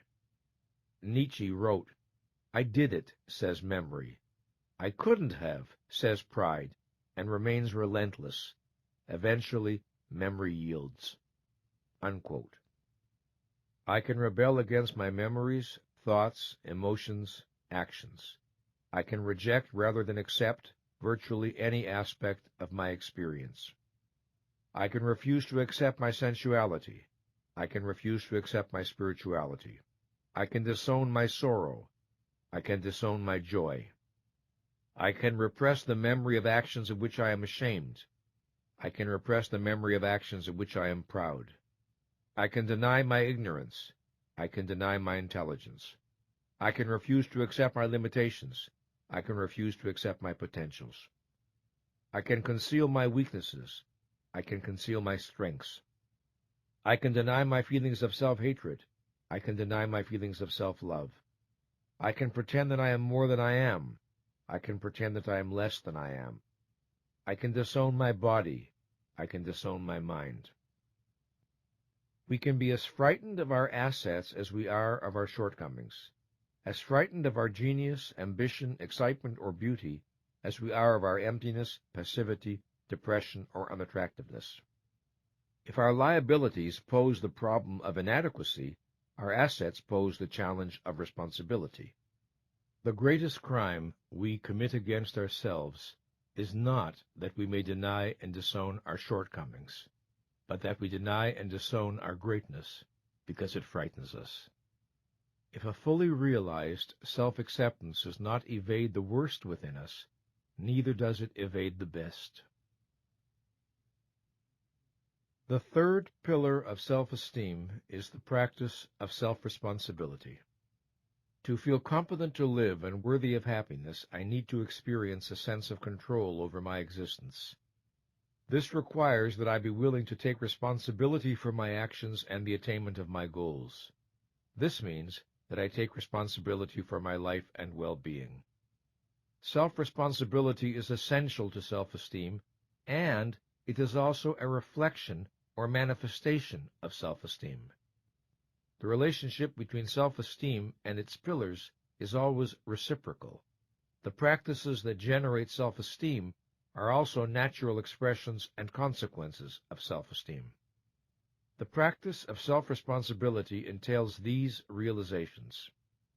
I am responsible for the achievement of my desires. I am responsible for my choices and actions. I am responsible for the level of consciousness I bring to my work. I am responsible for the level of consciousness I bring to my relationships. I am responsible for my behavior with other people, co-workers, associates, customers, spouse, children, friends. I am responsible for how I prioritize my time. I am responsible for my personal happiness. I am responsible for accepting or choosing the values by which I live. I am responsible for raising my self-esteem. Once, when I was lecturing to a group of psychotherapists on the 6 Pillars of Self-Esteem, one of them asked me, "Why do you put your emphasis on what the individual must do to grow in self-esteem? Isn't the source of self-esteem the fact that we are children of God?" I have encountered this question a number of times. Whether one believes in a God and whether one believes we are God's children is irrelevant to the issue of what self-esteem requires. Let us imagine that there is a God and that we are all His, her, its children. In this respect, then, we are all equal. Does it follow that everyone is or should be equal in self-esteem, regardless of whether anyone lives consciously or unconsciously, responsibly or irresponsibly, honestly or dishonestly? This is impossible. There is no way for our mind to avoid registering the choices we make in the way we operate, and no way for our sense of self to remain unaffected. If we are children of God, the questions remain, what are we going to do about it? What are we going to make of it? Will we honor our gifts or betray them? If we betray ourselves and our powers, if we live mindlessly, purposelessly, and without integrity, can we buy our way out? Can we acquire self-esteem by claiming to be God's relatives? Do we imagine we can thus relieve ourselves of personal responsibility? Whatever role a belief in God may play in our lives, surely it is not to justify a default on consciousness, responsibility, and integrity. In stressing that we need to take responsibility for our life and happiness, I am not suggesting that a person never suffers through accident or through the fault of others, or that a person is responsible for everything that may happen to him or her. Some things we have control over, others we do not. If I hold myself responsible for matters beyond my control, I put my self-esteem in jeopardy, since inevitably I will fail my expectations. If I deny responsibility for matters that are within my control, again I jeopardize my self-esteem. I need to know the difference between that which is up to me and that which is not. The only consciousness over which I have volitional control is my own. It is easy enough in work situations to observe the difference between those who practice self-responsibility and those who do not. Self-responsibility shows up as an active orientation to work and to life, rather than a passive one. If there is a problem, men and women who are self-responsible ask, what can I do about it? What avenues of action are possible to me? They do not protest, but no one told me what to do, or, but it's not my job. They indulge neither in alibis nor in blaming. They are typically solution-oriented. In every organization, we encounter both types, those who wait for someone else to provide a solution, and those who take responsibility for finding it. It is only by grace of the second type that organizations are able to operate effectively. In the overall conduct of my life, I would say that I have always operated at a fairly high level of self-responsibility. I did not look to others to provide for my needs or wants. But I can think of a time when I failed my own principles rather badly, with painful results. In my 20s, I formed an intense relationship with novelist-philosopher Ayn Rand. Over the course of 18 years, our relationship passed through almost every form imaginable. From student and teacher, to friends and colleagues, to lovers and partners, and ultimately to adversaries. In the beginning, and for some years, the relationship was nurturing, inspiring, valuable in many ways. I learned and grew enormously. But eventually, it became constricting, toxic, destructive. It became a barrier to my further intellectual and psychological development. I did not take the initiative and propose that our relationship be redefined and reconstituted on a different basis. I told myself I did not want to cause pain. I waited for her to see what I saw. I looked to her rationality and wisdom to reach the decision that would be right for both of us. In effect, I was relating to an abstraction, to the author of The Fountainhead and Atlas Shrugged, rather than the concrete woman in front of me. I did not confront the fact that her agenda was very different from mine and that she was totally absorbed in her own needs. I delayed facing the fact that nothing would change unless I made it change. And because I delayed, I caused suffering and humiliation to us both. I avoided a responsibility that was mine to take. No matter what explanations I gave myself, there was no way for my self-esteem to remain unaffected. Only when I began to take the initiative did I begin the process of regaining what I had lost. We often see this pattern in marriages. One partner sees before the other that the relationship is finished, but he or she does not want to be the bad guy, the one to end things. So instead, manipulation begins, to lead the other to make the first move. It is cruel, degrading, lacking in dignity, and hurtful to both people. It is self-demeaning and self-diminishing. To the extent that I evade responsibility, I inflict wounds on my self-esteem. In accepting responsibility, I build self-esteem. Embracing self-responsibility not merely as a personal preference, but as a philosophical principle, entails one's acceptance of a profoundly important moral idea. In taking responsibility for our own existence, we implicitly recognize that other human beings are not our servants and do not exist for the satisfaction of our needs. We are not morally entitled to treat other human beings as means to our ends, just as we are not a means to theirs. In my therapy practice and my self-esteem groups, I work with a great number of sentence stems that allow clients to explore the psychology of self-responsibility. I offer a representative sampling here. Each morning, as rapidly as possible, write 6 to 10 endings for the following sentence stems. Self-responsibility to me means, at the thought of being responsible for my own existence. If I accepted responsibility for my own existence, that would mean, when I avoid responsibility for my own existence, if I accepted 5% more responsibility for the attainment of my goals, if I took more responsibility for the success of my relationships. Sometimes I keep myself passive by. If you keep a journal and over time write 6 to 10 endings for each of these incomplete sentences, not only will you learn a great deal, but it will be almost impossible not to grow in the practice of self-responsibility. The best way of working is to do the foregoing stems Monday through Friday, then do this weekend stem. If any of what I have been writing this week is true, it might be helpful if I. Having worked with people for so many years, with the aim of building self-esteem, I have always been on the lookout for decisive moments in psychotherapy, instances when a click seems to occur in the client's mind, a new forward motion begins. One of the most important of such moments is when the client grasps that no one is coming. No one is coming to save me. No one is coming to make life right for me. No one is coming to solve my problems. If I don't do something different, nothing is going to get better. Some years ago, in my group therapy room, we hung on the wall a number of sayings that I often found useful in the course of my work. A client made me a gift of several of these sayings done in needlepoint, each with its own frame. One of these was, "No one is coming." One day a group member with a sense of humor challenged me about it. "Nathaniel, it's not true," he said.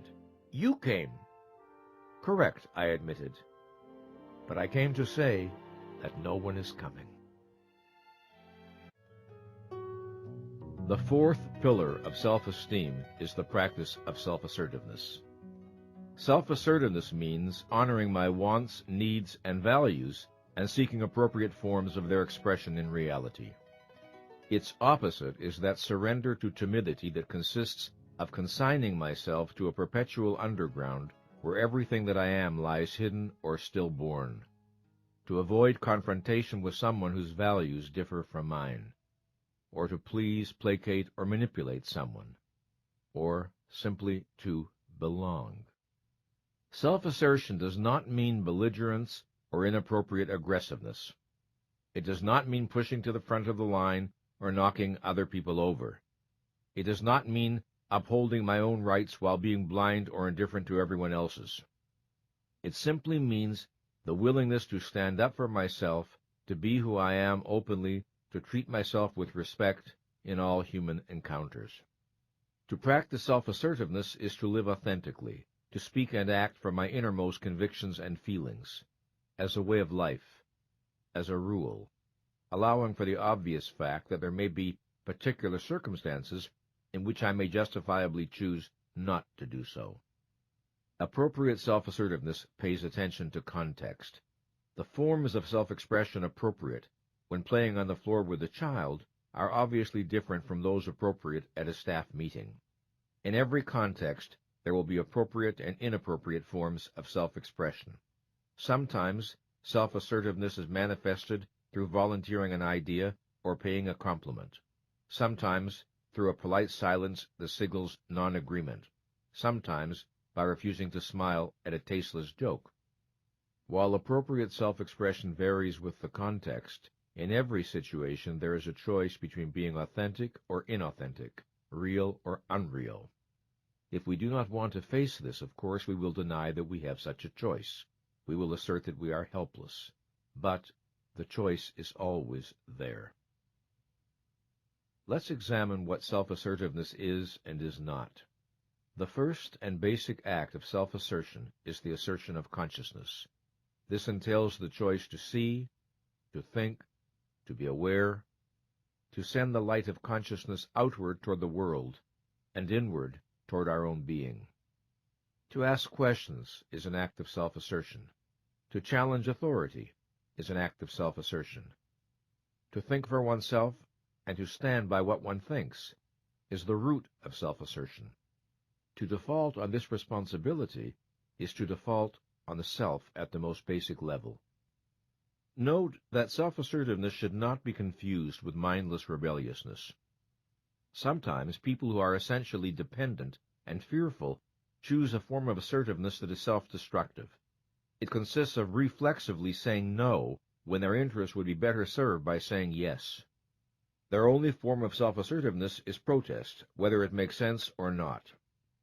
We often see this response among teenagers and among adults who have never matured beyond this teenage level of consciousness. While healthy self-assertiveness requires the ability to say no, it is ultimately tested not by what we are against, but by what we are for. A life that consists only of a string of negations is a waste and a tragedy. Self-assertiveness asks that we not only oppose what we deplore, but that we live and express our values. To practice self-assertiveness logically and consistently is to be committed to my right to exist. This proceeds from the knowledge that my life does not belong to others, and that I am not here on earth to live up to someone else's expectations. To many people, this is a terrifying responsibility. It means that mother and father and other authority figures cannot be counted on as protectors. It means they are responsible for their own existence and for generating their own sense of security. To practice self-assertiveness consistently, I need the conviction that my ideas and wants are important. Unfortunately, this conviction is often lacking. When we were young, many of us received signals conveying that what we thought and felt or wanted was not important. It often takes courage to honor what we want and to fight for it. For many people, self-surrender and self-sacrifice are far easier. They do not require the integrity and responsibility that intelligent selfishness requires. Within an organization, self-assertiveness is required not merely to have a good idea, but to develop it, fight for it, work to win supporters for it, do everything within one's power to see that it gets translated into reality. It is the lack of this practice that causes so many potential contributions to die before they are born. As a consultant, when I am asked to work with a team that has difficulty functioning effectively on some project, I often find that one source of the dysfunction is one or more people who do not really participate in the undertaking. Why? Because of some feeling that they do not have the power to make a difference. They do not believe that their contribution can matter. In their passivity, they become saboteurs. A project manager once remarked to me, "I'd rather worry about handling some egomaniac who thinks he's the whole project than struggle with some self-doubting but talented individual whose insecurities stop him from kicking in what he's got to offer." Without appropriate self-assertiveness, we are spectators, not participants. Healthy self-esteem asks that we leap into the arena, that we be willing to get our hands dirty. Persons with an underdeveloped sense of identity often tell themselves, "If I express myself, I may evoke disapproval. If I love and affirm myself, I may evoke resentment. If I am too happy with myself, I may evoke jealousy. If I stand out, I may be compelled to stand alone."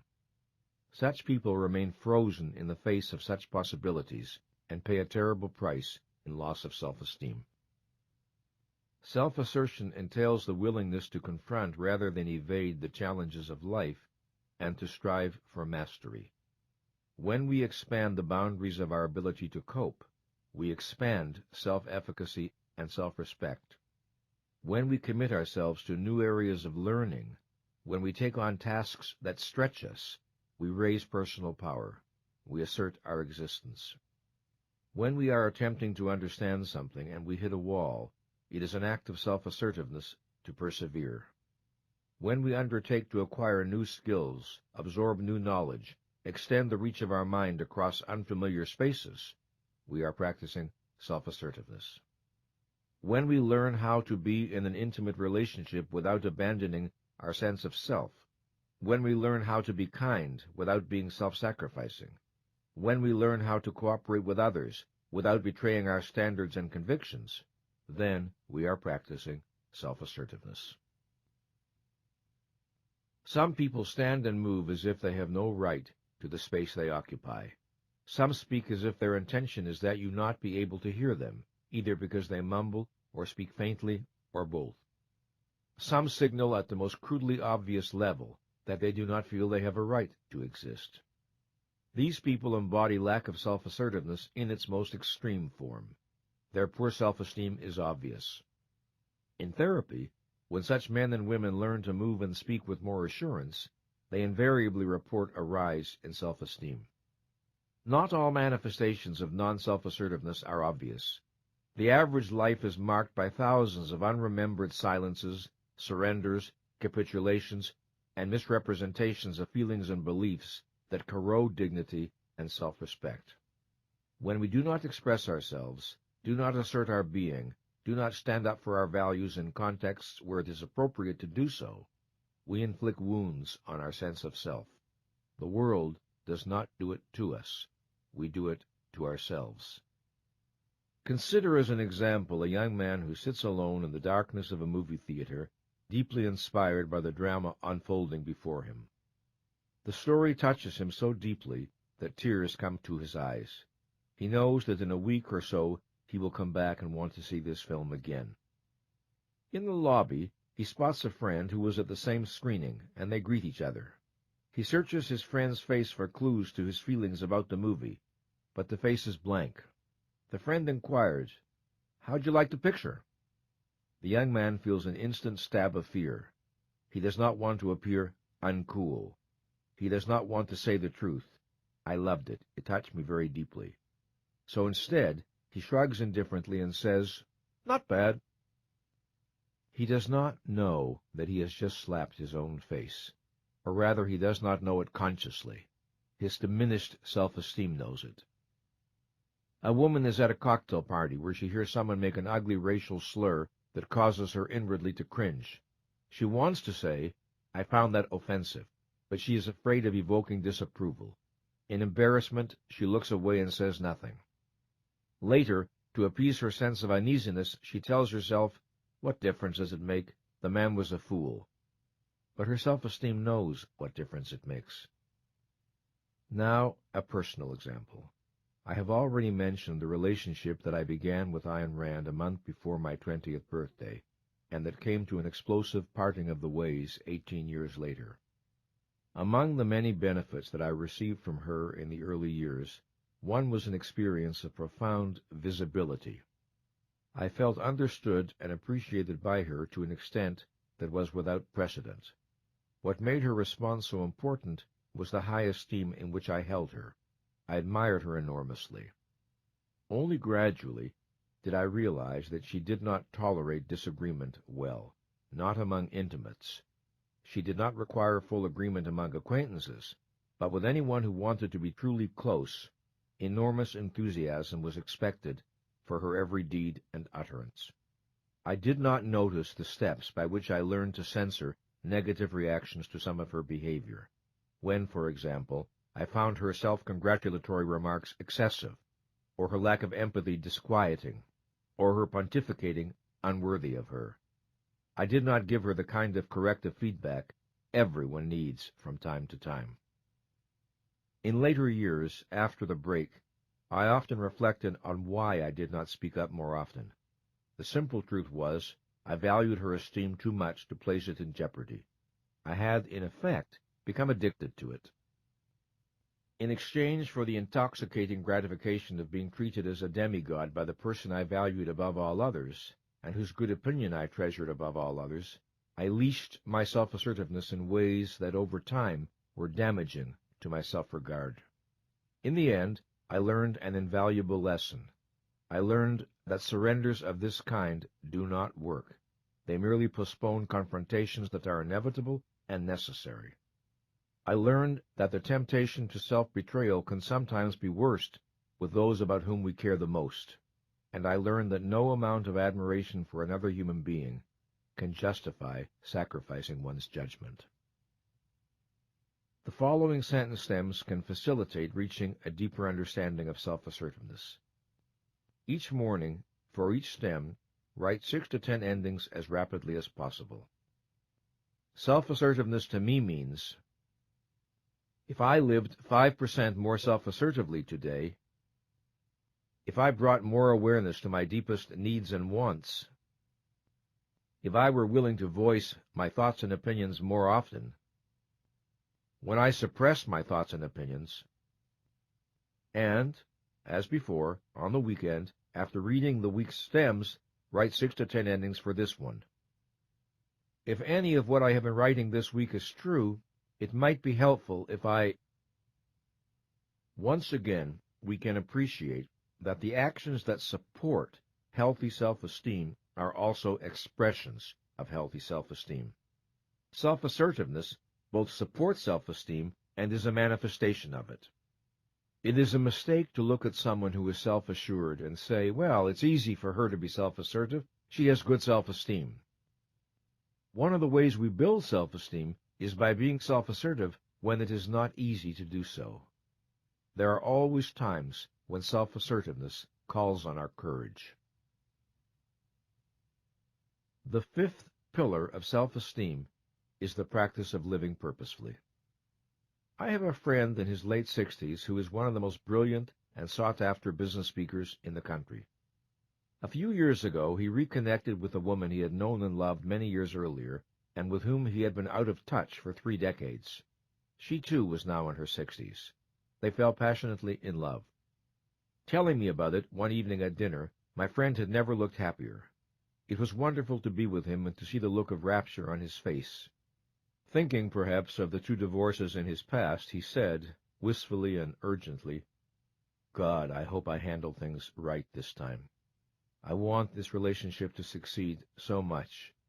I wish, I want, I hope, that I don't screw up. I was silent, and he asked, "Got any advice?" "Well, yes, I do," I answered. "If you want it to work, you must make it your conscious purpose that it work."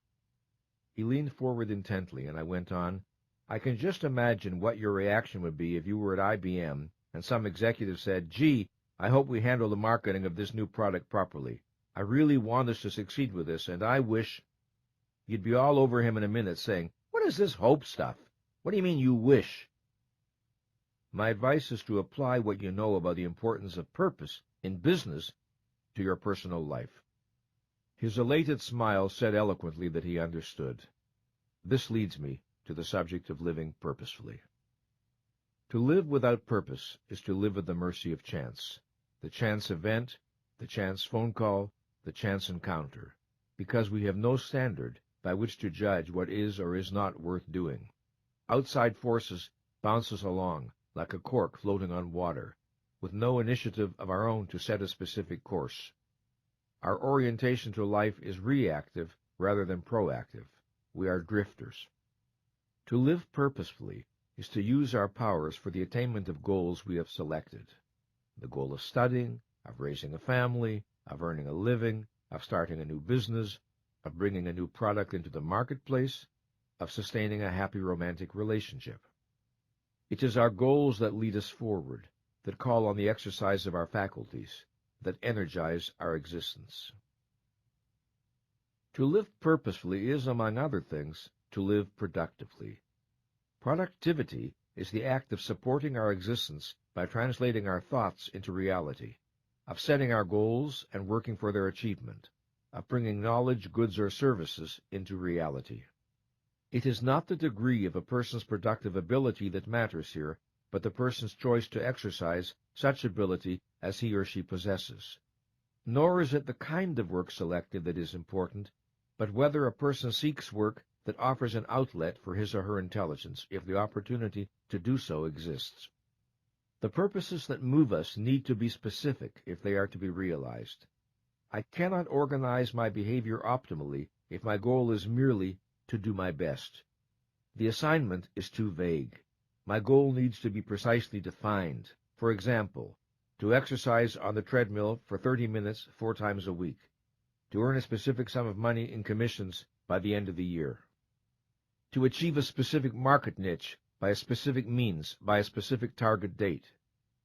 With such specificity, I am able to monitor my progress, compare intentions with results, modify my strategy or my tactics in response to new information, and be accountable for the results I produce. To live purposefully is to be concerned with these questions. What am I trying to achieve? How am I trying to achieve it? Why do I think these means are appropriate? Does the feedback from the environment convey that I am succeeding or failing? Is there new information that I need to consider? Do my goals and purposes need to be rethought? It is easier for people to understand these ideas as applied to work than to personal relationships. That may be why more people make a success of their work life than of their marriages. Everyone knows it is not enough to say, "I love my work." One must show up at the office and do something. Otherwise, the business moves toward non-existence. In intimate relationships, however, it is easy to imagine that love is enough, that happiness will just come, and if it doesn't, this means we were wrong for each other. People rarely ask themselves, if my goal is to have a successful relationship, what must I do? What actions are needed to create and sustain trust, intimacy, continuing self-disclosure, excitement, growth? Purposes unrelated to a plan of action do not get realized. They exist only as frustrated yearnings, or more precisely, as daydreams. Daydreams do not produce the experience of efficacy. To live purposefully and productively requires that we cultivate within ourselves a capacity for self-discipline. Self-discipline is the ability to organize our behavior over time in the service of specific tasks. No one who is without the capacity for self-discipline can feel competent to cope with the challenges of life. Self-discipline requires the ability to defer immediate gratification in the service of a remote goal. This is the ability to think, plan, and live long range. Neither an individual nor a business can function effectively, let alone flourish, in the absence of this practice. One of the challenges of effective parenthood or effective teaching is to communicate a respect for the present that does not disregard the future, and a respect for the future that does not disregard the present. To master this balance is a challenge to all of us. It is essential if we are to enjoy the sense of being in control of our existence. A purposeful self-disciplined life does not mean a life without time for rest, relaxation, recreation, or random, even frivolous activity. It merely means that such activities are chosen consciously with the knowledge that it is safe and appropriate to engage in them. And in any event, the temporary abandonment of purpose also serves a purpose, whether consciously intended or not, that of regeneration. The practice of living purposefully entails the following 4 core issues. 1. Taking responsibility for formulating one's goals and purposes consciously. 2. Identifying the actions necessary to achieve one's goals. 3. Monitoring behavior to check that it is in alignment with one's goals. 4. Paying attention to the outcomes of one's actions to know whether they are leading where one wants to go. As an example of the confusions that can surround the issue of living purposefully, consider the extraordinary statement made by psychiatrist Irwin D. Yalom in his book Existential Psychotherapy. He writes, "The belief that life is incomplete without goal fulfillment is not so much a tragic existential fact of life as it is a Western myth, a cultural artifact." Unquote. But if there is anything we know, it is that life is impossible without goal fulfillment. Impossible on every level of evolution, from the amoeba to the human being. It is neither a tragic existential fact nor a Western myth, but rather the simple nature of life. The alternative to goal fulfillment is passivity and aimlessness. Is it a tragedy that such a state does not yield a joy equal to the joys of achievement? Incidentally, let us remember that goal fulfillment is not confined to so-called worldly goals. A life of study or meditation has its own kind of purposefulness, or it can have. But a life without purpose can hardly be said to be human. To observe that the practice of living purposefully is essential to fully realize self-esteem should not be understood to mean that the measure of an individual's worth is his or her external achievements. The root of our self-esteem is not our achievements, but those internally generated practices that, among other things, make it possible for us to achieve all the self-esteem virtues we are discussing here. Steel industrialist Andrew Carnegie once stated, "You can take away our factories, take away our trade, our avenues of transportation, and our money. Leave us with nothing but our organization, and in 4 years we could reestablish ourselves." Carnegie's point was that power lies in the source of wealth, not in the wealth itself, in the cause, not the effect. The same principle applies to the relationship between self-esteem and external achievements. Productive achievement may be an expression of high self-esteem, but it is not its primary cause. Consider a person who is brilliantly talented and successful at work, but irrational and irresponsible in his or her private life. Such a person may want to believe that the sole criterion of virtue is productive performance, and that no other sphere of action has moral or self-esteem significance. And such a person may hide behind work in order to evade feelings of shame and guilt stemming from other areas of life. Then, productive work becomes not so much a healthy passion as an avoidance strategy, a refuge from realities one feels frightened to face. In addition, if a person's self-esteem is tied primarily to accomplishment, success, or income, the danger is that economic circumstances beyond the individual's control may lead to the failure of the business or the loss of a job, flinging him into depression or acute demoralization. On occasion, I have counseled older men and women who found themselves unemployed, passed over in favor of people a good deal younger who were in no way better equipped, or even as well equipped, for the particular job. I have also worked with highly talented young people who suffered from a reverse form of the same prejudice, a discrimination against youth in favor of age, where again objective competence and ability were not the standard. In such circumstances, often those involved suffer a feeling of loss of personal effectiveness. Such a feeling is only a hairline away from a sense of diminished self-esteem, and often turns into it. It takes an unusual kind of person to avoid falling into the trap of this error.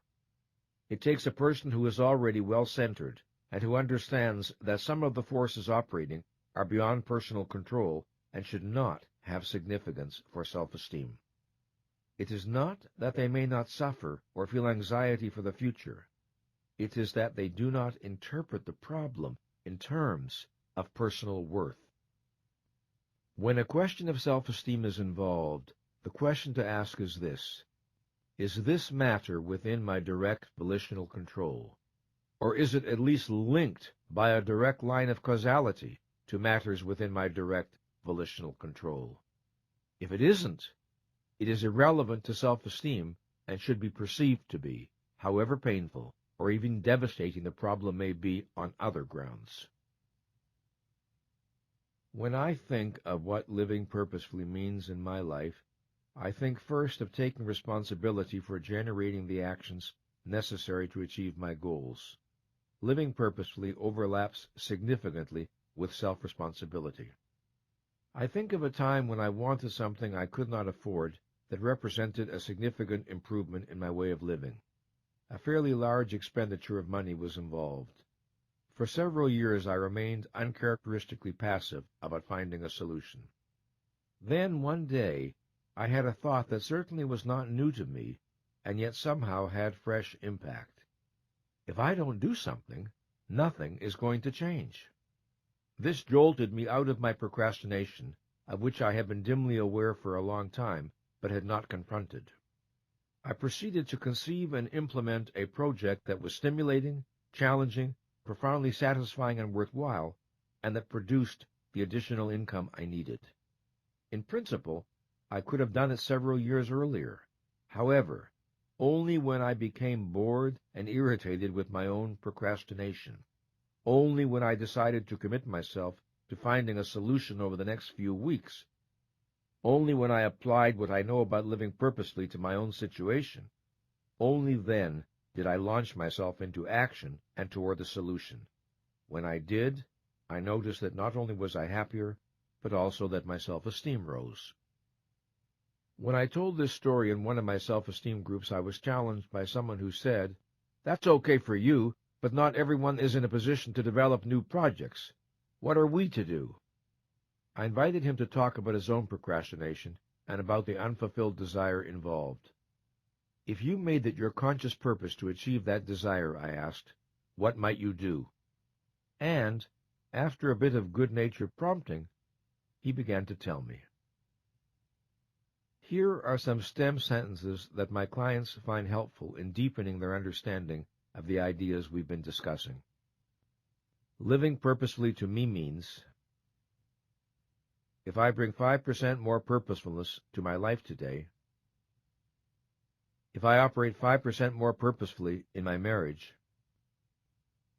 if I operate 5% more purposefully with my friends, if I am 5% more purposeful about my deepest yearnings, and once again, as a summary weekend sentence stem, if any of what I have been writing this week is true, it might be helpful if I... Living purposefully is a fundamental orientation that applies to every aspect of our existence. It means that we live and act by intention. It is a distinguishing characteristic of those who enjoy a high level of control over their life. The sixth pillar of self-esteem is the practice of personal integrity. As we mature and develop our own values and standards, or absorb them from others, the issue of personal integrity assumes increasing importance in our self-assessment. Integrity is the integration of ideals, convictions, standards, beliefs, and behavior. When our behavior is congruent with our professed values, when ideals and practice match, we have integrity. When we behave in ways that conflict with our judgment, we lose face in our own eyes. We respect ourselves less. If the policy becomes habitual, we trust ourselves less, or cease to trust ourselves at all. At the simplest level, personal integrity entails such questions as, am I honest, reliable, and trustworthy? Do I keep my promises? Do I do the things I say I admire, and avoid the things I say I deplore? Am I fair and just in my dealings with others? Integrity means congruence. Words and behavior match. There are people we know whom we trust, and others we do not. If we ask ourselves the reason, we will see that congruence is basic. We trust congruency and are suspicious of incongruency. Studies disclose that many people and organizations do not trust those above them. Why? Lack of congruence. Beautiful mission statements, unsupported by practice. Slogans about customer service on the walls, unmatched by the realities of daily business. In most organizations, however, there are men and women who others trust. Why? They keep their word. They honor their commitments. They don't just promise to stick up for their people, they do it. They don't just preach fairness, they practice it. They don't just counsel honesty and integrity, they live it. To understand why lapses of integrity are detrimental to self-esteem, consider what a lapse of integrity entails. If I act in contradiction to a moral value held by someone else but not by me, I may be right, or I might be wrong, but I cannot be faulted for having betrayed my convictions. If, however, I act against what I myself regard as right, then I act against my judgment. I betray my mind. Hypocrisy, by its very nature, is self-invalidating. It is mind rejecting itself. A default on integrity undermines me and contaminates my sense of self. It damages me as no external rebuke or rejection can damage me. I may give sermons on honesty to my children, yet lie to my friends and neighbors. I may become righteous and indignant when people do not keep their commitments to me, but I disregard my commitments to others. I may preach a concern with quality, but indifferently sell my customers shoddy goods. I may outmaneuver a colleague in the office and appropriate her achievements. I may ask for honest feedback, then penalize the employee who disagrees with me. And I may evade my hypocrisy. I may produce any number of rationalizations. But the fact remains that I launch an assault on my self-respect that no rationalization will dispel. If I am uniquely situated to raise my self-esteem, I am also uniquely situated to lower it. One of the great self-deceptions is to tell myself, only I will know. Only I will know that I am a liar. Only I will know I deal unethically with people who trust me. Only I will know I have no intention of honoring my promise. The implication is that my judgment is unimportant, and that only the judgment of others counts. But when it comes to matters of self-esteem, mine is the only judgment that counts. My ego is the judge from whom there is no escape. I can avoid people who have learned the humiliating truth about me. I cannot avoid myself. I recall a news article I read some years ago about a medical researcher of high repute who was discovered to have been faking his data for a long time while piling up grant after grant and honor after honor. There was no way for self-esteem not to be a casualty of such behavior, even before the fakery was revealed. He knowingly chose to live in a world of unreality, where his achievements and prestige were equally unreal. Long before others knew, he knew. Impostors of this kind, who live for an illusion in someone else's mind, which they hold as more important than their own knowledge of the truth, do not enjoy good self-esteem. Most of the issues of integrity we face are not big issues but small ones. Yet the accumulated weight of our choices has an impact on our sense of self. As I mentioned earlier, I conduct weekly ongoing self-esteem groups for people who have come together for a specific purpose, to grow in self-efficacy and self-respect. One evening I gave the group this sentence stem: if I bring 5% more integrity into my life. Here are some of the endings that were expressed. If I bring 5% more integrity into my life, I tell people when they do things that bother me. I wouldn't pad my expense account. I'd be truthful with my husband about what my clothes cost. I'd tell my parents I no longer believe in God. I'd admit it when I'm flirting. I wouldn't be so ingratiating to people I dislike. I wouldn't laugh at jokes I think are stupid and vulgar. I'd put in more of an effort at work. I'd help my wife more with chores, as I promised. I'd tell customers the truth about what they're buying. I wouldn't just say what people want to hear. The ease and speed of people's responses point to the fact that these matters are not very far beneath the surface of awareness, although there is understandable motivation to evade them. People greatly underestimate the self-esteem costs and consequences of hypocrisy and dishonesty. They imagine that all that is involved is some discomfort, but it is the spirit itself that is contaminated. The essence of guilt is moral self-reproach. I did wrong when it was possible for me to do otherwise. Guilt always carries the implication of choice and responsibility, whether or not we consciously are aware of it. For this reason, it is imperative that we be clear on what is and is not in our power, what is and is not a breach of integrity. Otherwise, we run the risk of accepting guilt inappropriately.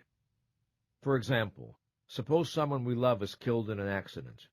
Even though we may know the thought is irrational, we may tell ourselves, somehow I should have prevented it. Perhaps this guilt is fed in part by our regrets over actions taken or not taken while the person was alive. The survivor feels, if only I had done such and such differently, this terrible accident would not have occurred. Thus, guilt can serve the desire for efficacy by providing an illusion of efficacy. The protection of self-esteem requires a clear understanding of the limits of personal responsibility. Where there is no power, there can be no responsibility, and where there is no responsibility, there can be no reasonable self-reproach. Regret? Yes. Guilt? No. The idea of original sin, of guilt where there is no possibility of innocence, no freedom of choice, no alternatives available, is anti-self-esteem by its very nature. The very notion of guilt without volition or responsibility is an assault on reason as well as on morality. Let us think about guilt and how it can be resolved in situations where we are personally responsible. Generally speaking, 5 steps are needed to restore one's sense of integrity with regard to a particular breach. 1. We must face and accept the full reality of what we have done without disowning or avoidance. 2. We seek to understand why we did what we did. We do this compassionately, but without evasive alibying. 3. If others are involved, we acknowledge explicitly to the relevant person or persons the harm we have done and convey our understanding of the consequences of our behavior. 4. We take any and all actions available that might make amends for or minimize the harm we have done. 5. We firmly commit ourselves to behaving differently in the future. Without all these steps, we may continue to feel guilty over some wrong behavior, even though it happened years ago, even though our psychotherapist might have told us everyone makes mistakes, and even though the person we have wronged may offer forgiveness. None of that may be enough. Self-esteem remains unsatisfied. Sometimes we try to make amends without ever owning or facing what we have done, or we keep saying, "I'm sorry," or we go out of our way to be nice to the person we have wronged without ever addressing a wrong explicitly, or we ignore the fact that there are specific actions we could take to undo the harm we have caused. Sometimes, of course, there is no way to undo the harm, and we must accept and make our peace with that. But if we do not do what is possible and appropriate, guilt tends to linger on. When guilt is a consequence of failed integrity, nothing less than an act of integrity can redress the breach. While it is easy enough to recognize at a common-sense level the relationship between self-esteem and integrity, the issue of living up to our standards is not always simple. What if our standards are irrational or mistaken? We may accept or absorb a code of values that does violence to our nature and needs. For example, certain religious teachings implicitly or explicitly damn sex, damn pleasure, damn the body, damn ambition, damn material success, damn, for all practical purposes, the enjoyment of life on earth. If children are indoctrinated with these teachings, what will the practice of integrity mean in their lives? Some elements of quote-unquote hypocrisy may be all that keeps them alive. Once we see that living up to our standards appears to be leading us toward self-destruction, the time has come to question our standards rather than simply resigning ourselves to living without integrity. We must summon the courage to challenge some of our deepest assumptions concerning what we have been taught to regard as the good. One area in which integrity and living consciously clearly intersect is in the need to reflect on the values we have been taught, the shared assumptions of our family or culture, and the roles we may have been assigned. We need to question whether they fit our own perceptions and understanding, or whether they do violence to the deepest and best within us, to what is sometimes called our true nature. One of the penalties for living unconsciously is that of enduring unrewarding lives in the service of self-stultifying ends never examined or not chosen with awareness by the individuals involved. The higher the level of consciousness at which we operate, the more we live by explicit choice, and the more naturally does integrity follow as a consequence. Discussing the complexities of moral decision-making in a lecture, I was once asked what I thought of Joseph Campbell's counsel to, quote, follow your own bliss. Did I believe it was ethically appropriate? I answered that while I liked what I believed to be Campbell's basic intention, his statement could be dangerous if divorced from a rational context. I suggested this modification. Live consciously, take responsibility for your choices and actions, respect the rights of others, and follow your own bliss. I added that as a piece of moral advice, I loved the Spanish proverb, take what you want, said God, and pay for it. But of course, complex moral decisions cannot be made simply on the basis of statements such as these, helpful though they may sometimes be. A moral life requires serious reflection. I have said that moral decisions are not always easy, and that sometimes, rightly or wrongly, we experience our choices as agonizingly complex and difficult. To offer a personal example, many years ago I was married to a woman I was very attached to, but no longer loved. My romance with Ayn Rand was fading, but not officially terminated. Both relationships were painfully unresolved when I met and fell passionately in love with a third woman I would later marry, Patricia, who would die at the age of 37. For a long time, my mind was a chaos of conflicting loyalties, and I handled things very badly. I did not tell the truth to my wife or to Ayn as soon as I could have. Never mind the reasons. Reasons do not alter facts. It was a long road, but at its end was painfully acquired knowledge I had possessed at the beginning. That knowledge was that the truth had to be told, and that by procrastinating and delaying, I merely made the consequences for everyone more terrible. I succeeded in protecting no one, least of all myself. If part of my motive was to spare people I cared about, I inflicted a worse pain than they would otherwise have experienced. If part of my motive was to protect my self-esteem by avoiding a conflict between my values and loyalties, it was my self-esteem that I damaged. Lies do not work. If we examine our lives, we may notice that our practice of integrity exhibits inconsistencies. There are areas where we practice it more and areas where we practice it less. Rather than evade this fact, it is useful to explore it. It is worthwhile to consider what stands in the way of my practicing integrity in every area of my life. What would happen if I lived my values consistently? Here are sentence stems that can aid the process of exploration.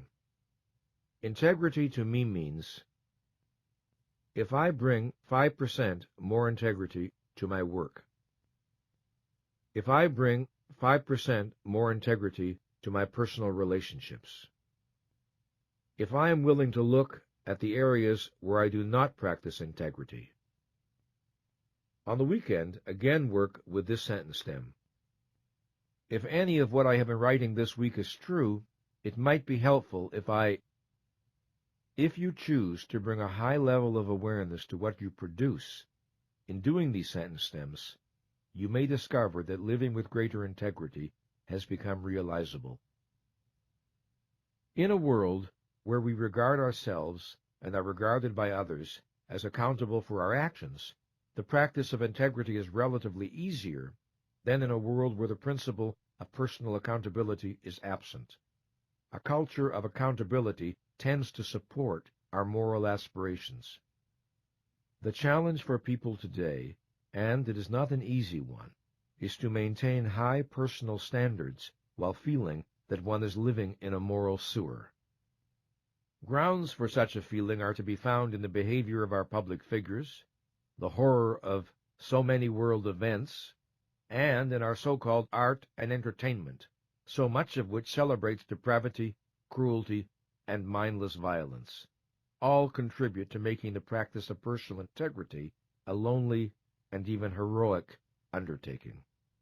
If integrity is a source of self-esteem, then it is also an expression of self-esteem. This leads to an important question. About all 6 pillars, it might be asked, to practice them, does one not need to already possess self-esteem? How then can they be the foundation of self-esteem? In answering, I must introduce what I call the principle of reciprocal causation. By this I mean that behaviors that generate good self-esteem are also expressions of good self-esteem. Living consciously is both a cause and an effect of self-efficacy and self-respect, and so is self-acceptance, self-responsibility, and all the other practices I describe. The more I live consciously, the more I trust my mind and respect my worth. And if I trust my mind and respect my worth, it feels natural to live consciously. The more I live with integrity, the more I enjoy good self-esteem. And if I enjoy good self-esteem, it feels natural to live with integrity. Another noteworthy aspect of the dynamics involved here is that the practice of these virtues over time tends to generate a felt need for them. If I habitually operate at a high level of consciousness, unclarity and fog in my awareness will make me uncomfortable. If I have been consistent in my integrity, I will experience dishonesty on my part as disturbing, and will feel a thrust to resolve the dissonance and restore the inner sense of moral cleanliness. Once we understand the practices I have described, we have the power, at least to some extent, to choose them. The power to choose them is the power to raise the level of our self-esteem from whatever point we may be starting, and however difficult the project may be in the early stages. An analogy to physical exercise may be helpful. If we are in poor physical condition, exercise is typically difficult. As our condition improves, exercise becomes easier and more enjoyable. We begin where we are and build our strength from there. Raising self-esteem follows the same principle. These practices are ideals to guide us, and, this can hardly be overemphasized, they do not have to be lived perfectly 100% of the time in order to have a beneficent impact on our lives. Small improvements make a difference. The practices and beliefs we have discussed pertain to internal factors that bear on self-esteem. That is, they exist or are generated from within the individual. We will now turn to an examination of external factors, that is, factors originating in the environment. What is the role and contribution of other people? What is the potential impact of parents, teachers, managers, and the culture in which one lives? These are the questions I will address in the remainder of this program. Let's begin with the role of parents. The proper aim of parental nurturing is to prepare a child for independent survival as an adult. An infant begins in a condition of total dependency. If his or her upbringing is successful, the young man or woman will evolve out of that dependency into a self-respecting and self-responsible human being who is able to respond to the challenges of life confidently and enthusiastically. It is an old and excellent adage that effective parenting consists, first, of giving a child roots to grow, and then wings to fly, the security of a firm base, and the self-confidence one day to leave it. Children do not grow up in a vacuum. They grow up in a social context. Parental behavior alone does not decide the course of a child's psychological development. Apart from the fact that sometimes the most important influence in a child's life is a teacher, or a grandparent, or a neighbor, external factors are only part of the story, never the whole. We are beings whose consciousness is volitional. So, beginning in childhood and continuing throughout our life, we make choices that have consequences for the kind of person we become and the level of self-esteem we attain. To say that parents can make it easier or harder for a child to develop healthy self-esteem is to say that parents can make it easier or harder for a young person to learn the 6 practices and make them a natural and integral part of his or her life. The 6 practices provide a standard for assessing parental policies. Do these policies encourage or discourage consciousness, self-acceptance, self-responsibility, self-assertiveness, purposefulness, and integrity? Do they raise or lower the probability that a child will learn self-esteem supporting behaviors? A child who is treated with love tends to internalize the feeling and to experience him or herself as lovable. Love is conveyed by verbal expression, nurturing actions, and the joy and pleasure we show in the sheer fact of the child's being. An effective parent can convey anger or disappointment without signaling withdrawal of love. An effective parent can teach without resorting to rejection. The value of the child as a human being is not, should not be, on trial. Love is not felt to be real when it is always tied to performance, tied to living up to mother's or father's expectations, and is withdrawn from time to time as a means of manipulating obedience and conformity. Love is not felt to be real when the child receives subtle or unsubtle messages to the effect that you are not enough. Unfortunately, many of us receive such messages. You may have potential, but you are unacceptable as you are. You need to be fixed. One day you may be enough, but not now. You will be enough only if you fulfill our expectations. I am enough does not mean I have nothing to learn and nowhere to grow to. It means I accept myself as a value as I am. We cannot build self-esteem on a foundation of I am not enough. To convey to a child you are not enough is to subvert self-esteem at the core. No child feels loved who receives such messages. A child whose thoughts and feelings are treated with acceptance tends to internalize the response and to learn self-acceptance. Acceptance is conveyed not by agreement, but by listening to and acknowledging the child's thoughts and feelings, and not by chastising, arguing, lecturing, psychologizing, or insulting.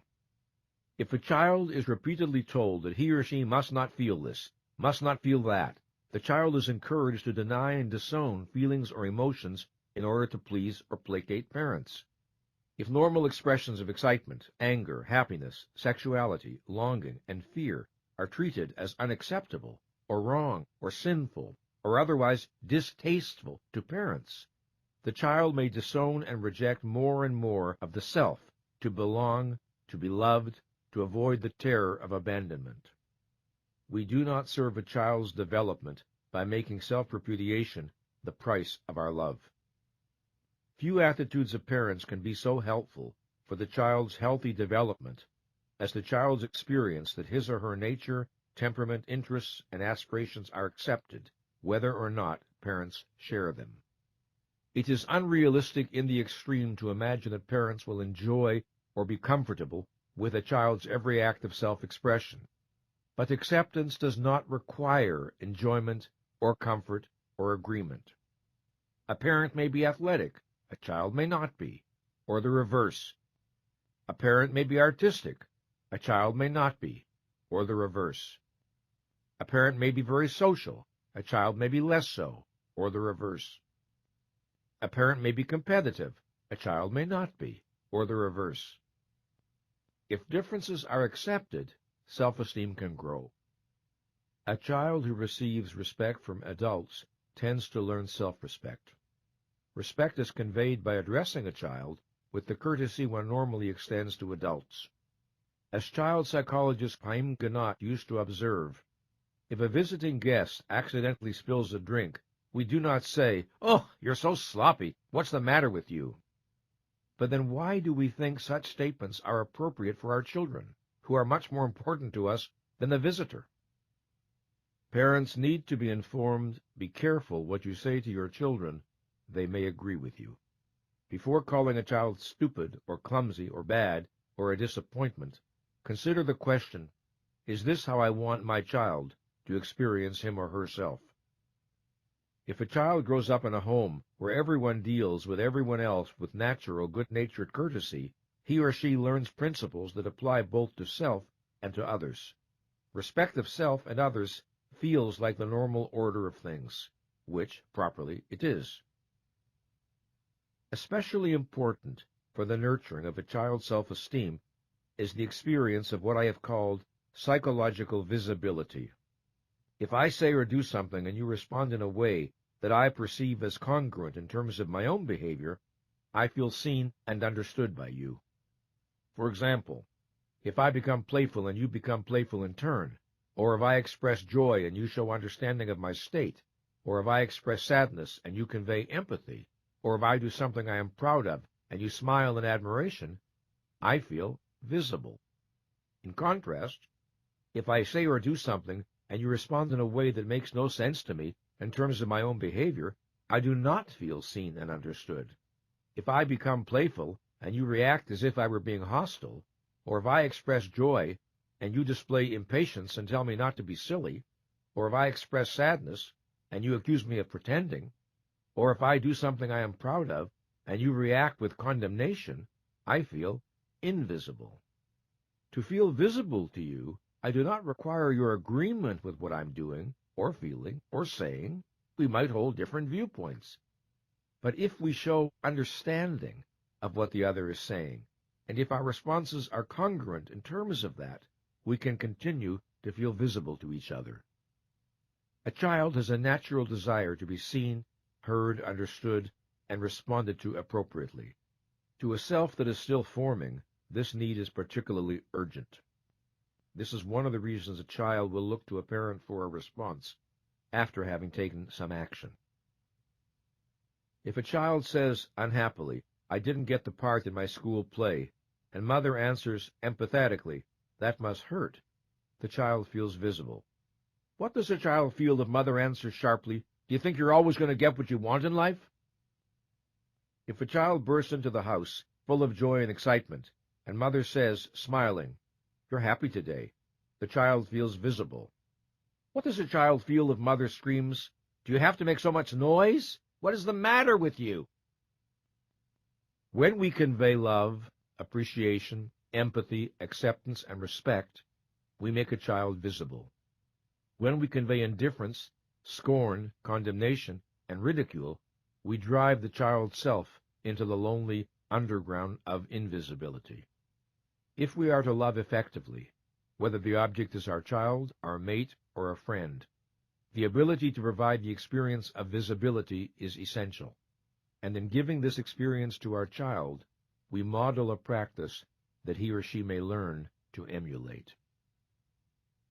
Loving parents concerned to support the self-esteem of their children may believe that the way to do it is with praise. But inappropriate praise can be as harmful to self-esteem as inappropriate criticism.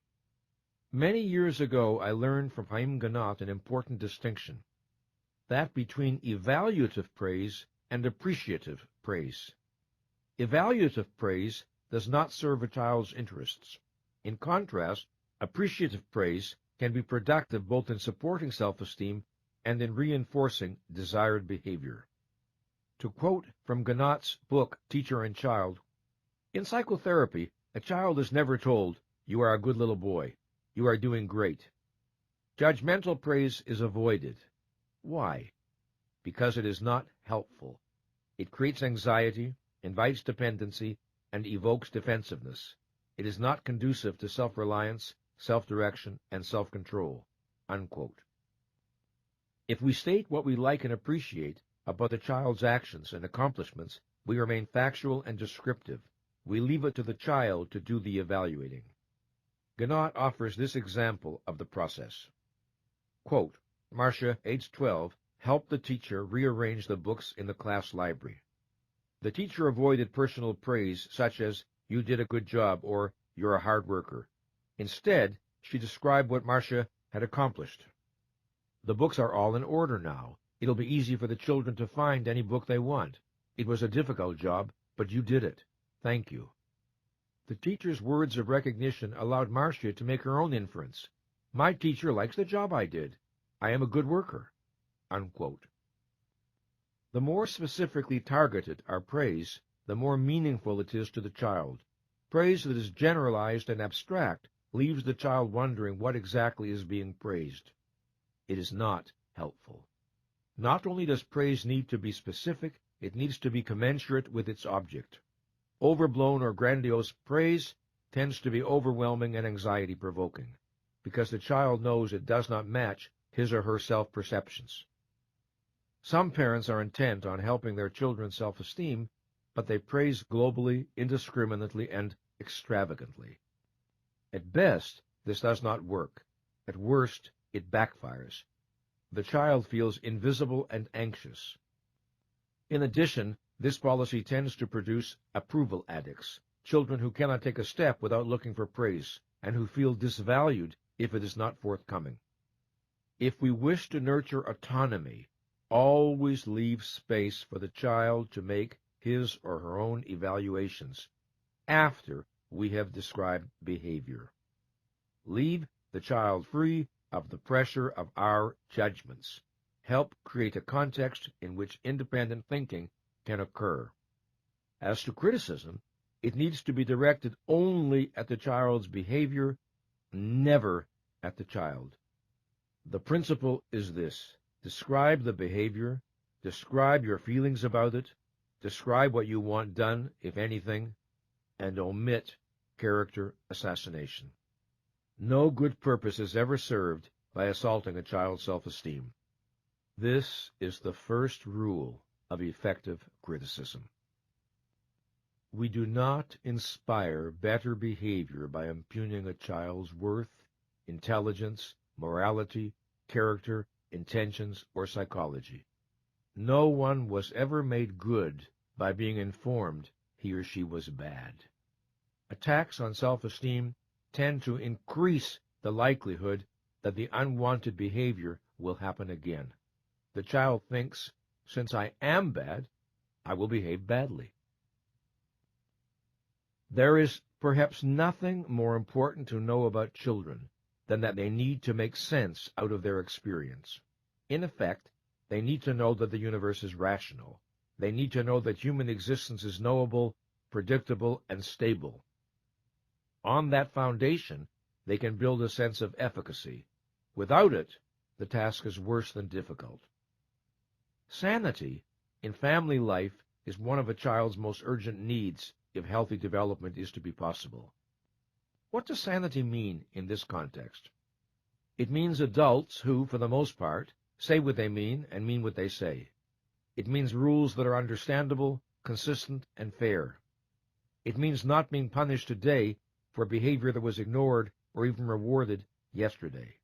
It means a home in which reality is appropriately acknowledged. It means parents who practice what they preach, who are willing to admit when they make mistakes and apologize when they know they have been unfair or unreasonable. It means parents who reward and reinforce consciousness in a child rather than discourage and penalize it. If, instead of obedience, we want cooperation from our children, if, instead of conformity, we want self-responsibility, we can achieve it in a home environment that supports the child's mind. We cannot achieve it in an environment intrinsically hostile to the exercise of mind. We want to teach our children healthy ideas and values. Ideas and values are most powerfully communicated when they are embedded into family life, rooted into the being of the parents. Regardless of what we think we're teaching, we teach what we are. We need not pretend to our children that we are perfect. We can acknowledge our struggles and admit our mistakes. The likelihood is that the self-esteem of everyone in the family will benefit. In supporting and nurturing the self-esteem of our children, we support and nurture our own. To many children, school represents a second chance, an opportunity to acquire a better sense of self and a better vision of life than was offered in their home. A teacher who projects confidence in the child's competence and goodness can be a powerful antidote to a family in which such confidence is lacking, a family in which perhaps the opposite perspective is conveyed. A teacher who refuses to accept a child's negative self-concept and relentlessly holds to a better view of the child's potential has the power sometimes to save a life. But for some children, school is a legally enforced incarceration at the hands of teachers who lack either the self-esteem or the training or both to do their jobs properly. These are teachers who do not inspire, but humiliate. They do not speak the language of courtesy and respect, but of ridicule and sarcasm. They do not motivate by offering values, but by evoking fear. They do not believe in the child's possibilities, they believe only in limitations. They do not light fires in minds, they extinguish them. Who cannot recall encountering at least one such teacher during one's school years? Most teachers want to make a positive contribution to the minds entrusted to their care. If they sometimes do harm, it is not by intention. And today, most are aware that one of the ways they can contribute is by nurturing the child's self-esteem. They know that children who believe in themselves and whose teachers project a positive view of their potential do better in school than children without these advantages. Indeed, of any professional group, it is teachers who have shown the greatest receptivity to the importance of self-esteem. But what nurtures self-esteem in the classroom is not self-evident. I have stressed that feel-good notions are harmful rather than helpful. Yet if one examines the proposals offered to teachers on how to raise student self-esteem, many are the kind of trivial nonsense that give self-esteem a bad name. These include praising and applauding a child for virtually everything he or she does, dismissing the importance of objective accomplishments, handing out gold stars on every possible occasion, and propounding an entitlement idea of self-esteem that leaves it divorced from both behavior and character. One of the characteristics of persons with healthy self-esteem is that they tend to assess their abilities and accomplishments realistically, neither denying nor exaggerating them. Might a student do poorly in school and yet have good self-esteem? Of course. There are any number of reasons why a particular boy or girl might not do well scholastically, from a dyslexic condition to lack of adequate challenge and stimulation. Grades are hardly a reliable indicator of a given individual's self-efficacy and self-respect. But rationally self-esteeming students do not delude themselves that they are doing well when they are doing poorly. What makes the challenge of fostering children's self-esteem particularly urgent today is that many young people arrive in school in such a condition of emotional distress that concentrating on learning can be extraordinarily difficult. Schools cannot be expected to provide solutions for all the problems in students' lives. But good schools and good teachers can make an enormous difference. As with parents, it is easier for a teacher to inspire self-esteem in students if the teacher exemplifies and models a healthy affirmative sense of self. Indeed, some research suggests that this is the primary factor in the teacher's ability to contribute to a student's self-esteem. Teachers with low self-esteem tend to be more punitive, impatient, and authoritarian. They tend to focus on the child's weaknesses rather than strengths. They inspire fearfulness and defensiveness. They encourage dependency. Teachers with low self-esteem tend to be over-dependent on the approval of others. They tend to feel that others are the source of their self-esteem. Therefore, they are hardly in a position to teach that self-esteem must be generated primarily from within. They tend to use their own approval and disapproval to manipulate students into obedience and conformity. They teach that self-esteem comes from adult and peer approval. They convey an external approach to self-esteem rather than an internal one, thereby deepening whatever self-esteem problems students already have. Children watch teachers in part to learn appropriate adult behavior. If they see ridicule and sarcasm, often they learn to use it themselves. If they hear the language of disrespect and cruelty, it tends to show up in their own verbal responses. If, in contrast, they see benevolence and an emphasis on the positive, they may learn to integrate that into their own responses. If they witness fairness, they may absorb the attitude of fairness. If they see self-esteem, they may decide it is a value worth acquiring. What a great teacher, a great parent, a great psychotherapist, and a great coach have in common is a deep belief in the potential of the person with whom they are concerned. They possess a conviction about what that person is capable of being and doing, plus the ability to transmit that conviction during their interactions. Teachers with good self-esteem are likely to understand that if they wish to nurture the self-esteem of another, they need to relate to that person from their vision of his or her worth and value, providing an experience of acceptance and respect. They know that most of us tend to underestimate our inner resources, and they keep that knowledge central in their awareness. Most of us are capable of more than we believe. When teachers remain clear about this, others can acquire this understanding from them, almost by contagion. One of the painful things about being a child is that one tends not to be taken seriously by adults. Whether one is dismissed discourteously or praised for being cute, most children are not used to having their dignity as human beings respected. So, a teacher who treats all students with courtesy and respect sends a signal to the class. You are now in an environment where different rules apply than those you may be used to. In this world, your dignity and feelings matter. In this simple way, a teacher can begin to create an environment that supports self-esteem. Sometimes a child is not fully aware of his or her assets. It is the teacher's job to facilitate that awareness. This has nothing to do with phony compliments. Every child does some things right. Every child has some assets. They must be found, identified, and nurtured. A teacher should be a prospector looking for gold. Try to think back to what it would have been like to be in a class where the teacher felt there was no more urgent task than to discover the good in you, your strengths and virtues, and to help you become more aware of them. Would that have inspired the best in you? Would that be an environment in which you were motivated to grow and learn? In every classroom, there are rules that must be respected, of course, if learning is to progress and tasks are to be accomplished. Rules can be imposed by dint of the teacher's power, or they can be explained in such a way as to engage the mind and understanding of the student.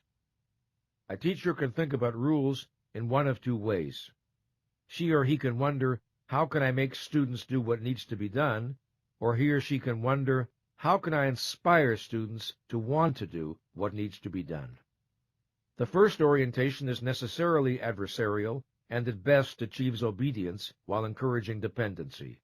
The second orientation is benevolent and achieves cooperation, while encouraging self-responsibility. Which approach a teacher feels more comfortable with has a good deal to do with his or her own sense of efficacy as a person. If low self-esteem can impel some teachers to rigid, punitive, even sadistic behavior, it can impel others to the kind of mushy permissiveness that signals a complete absence of authority, with classroom anarchy as the result. Compassion and respect do not imply lack of firmness. A capitulation to disruptive elements in the class means abdication of the teacher's responsibilities. Competent teachers understand the need for standards of acceptable behavior, but they also understand that toughness need not and should not entail insults or responses aimed at demeaning anyone's sense of personal value. One of the characteristics of a superior teacher is mastery of this challenge. To achieve the results they want, teachers sometimes have to exercise imagination. One teacher I know solved a classroom problem by gravely asking the biggest, noisiest boy in the class, when they were alone, if he could help her by exercising his natural leadership abilities to persuade some of the others to be more orderly. The boy looked a bit disoriented, evidently not knowing how to answer, but peace quickly prevailed, and the boy responsible felt proud of himself. The frustrations, pressures, and challenges teachers face test their self-esteem, energy, and dedication every day. To preserve throughout their careers the vision with which the best of them started, to hold fast to the idea that the business they are in is that of setting minds on fire, is a heroic project. The work they are doing could not be more important, yet to do it well, they need to embody that which they wish to communicate. A teacher who does not operate at an appropriate level of consciousness cannot model living consciously for his or her students. A teacher who is not self-accepting will be unable successfully to communicate self-acceptance. A teacher who is not self-responsible will have a difficult time persuading others of the value of self-responsibility. A teacher who is afraid of self-assertiveness will not inspire its practice in others. A teacher who is not purposeful is not a good spokesperson for the practice of living purposefully. A teacher who lacks integrity will be severely limited in the ability to inspire it in others. If their goal is to nurture self-esteem in those entrusted to their care, then teachers, like parents, like psychotherapists, like all of us, need to begin by working on their own. One arena in which this can be done is the classroom itself. Just as parenting can be a spiritual discipline, a path for personal development, so can teaching. The challenges each venue presents can be turned into vehicles for personal growth.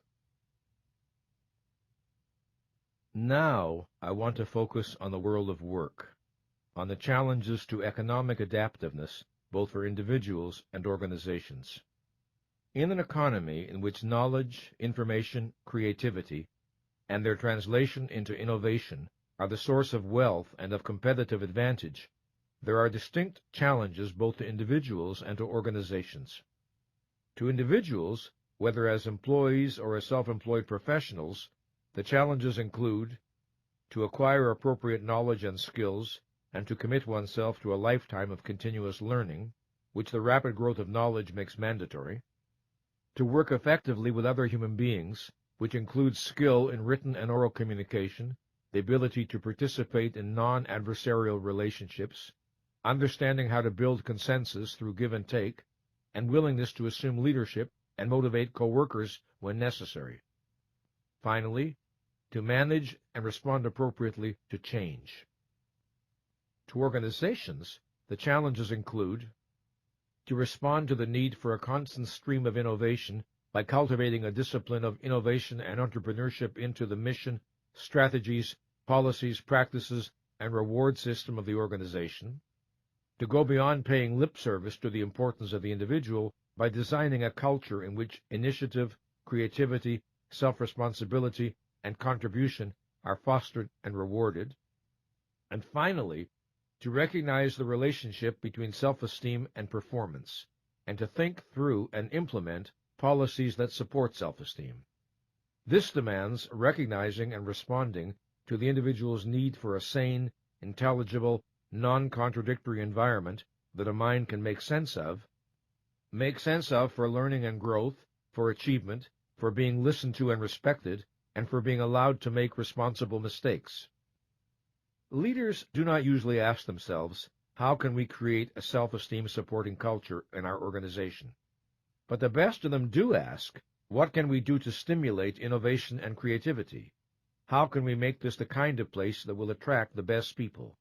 And what can we do to earn their continuing loyalty? These questions are all different, and yet the answers to them are largely the same, or at least significantly overlap.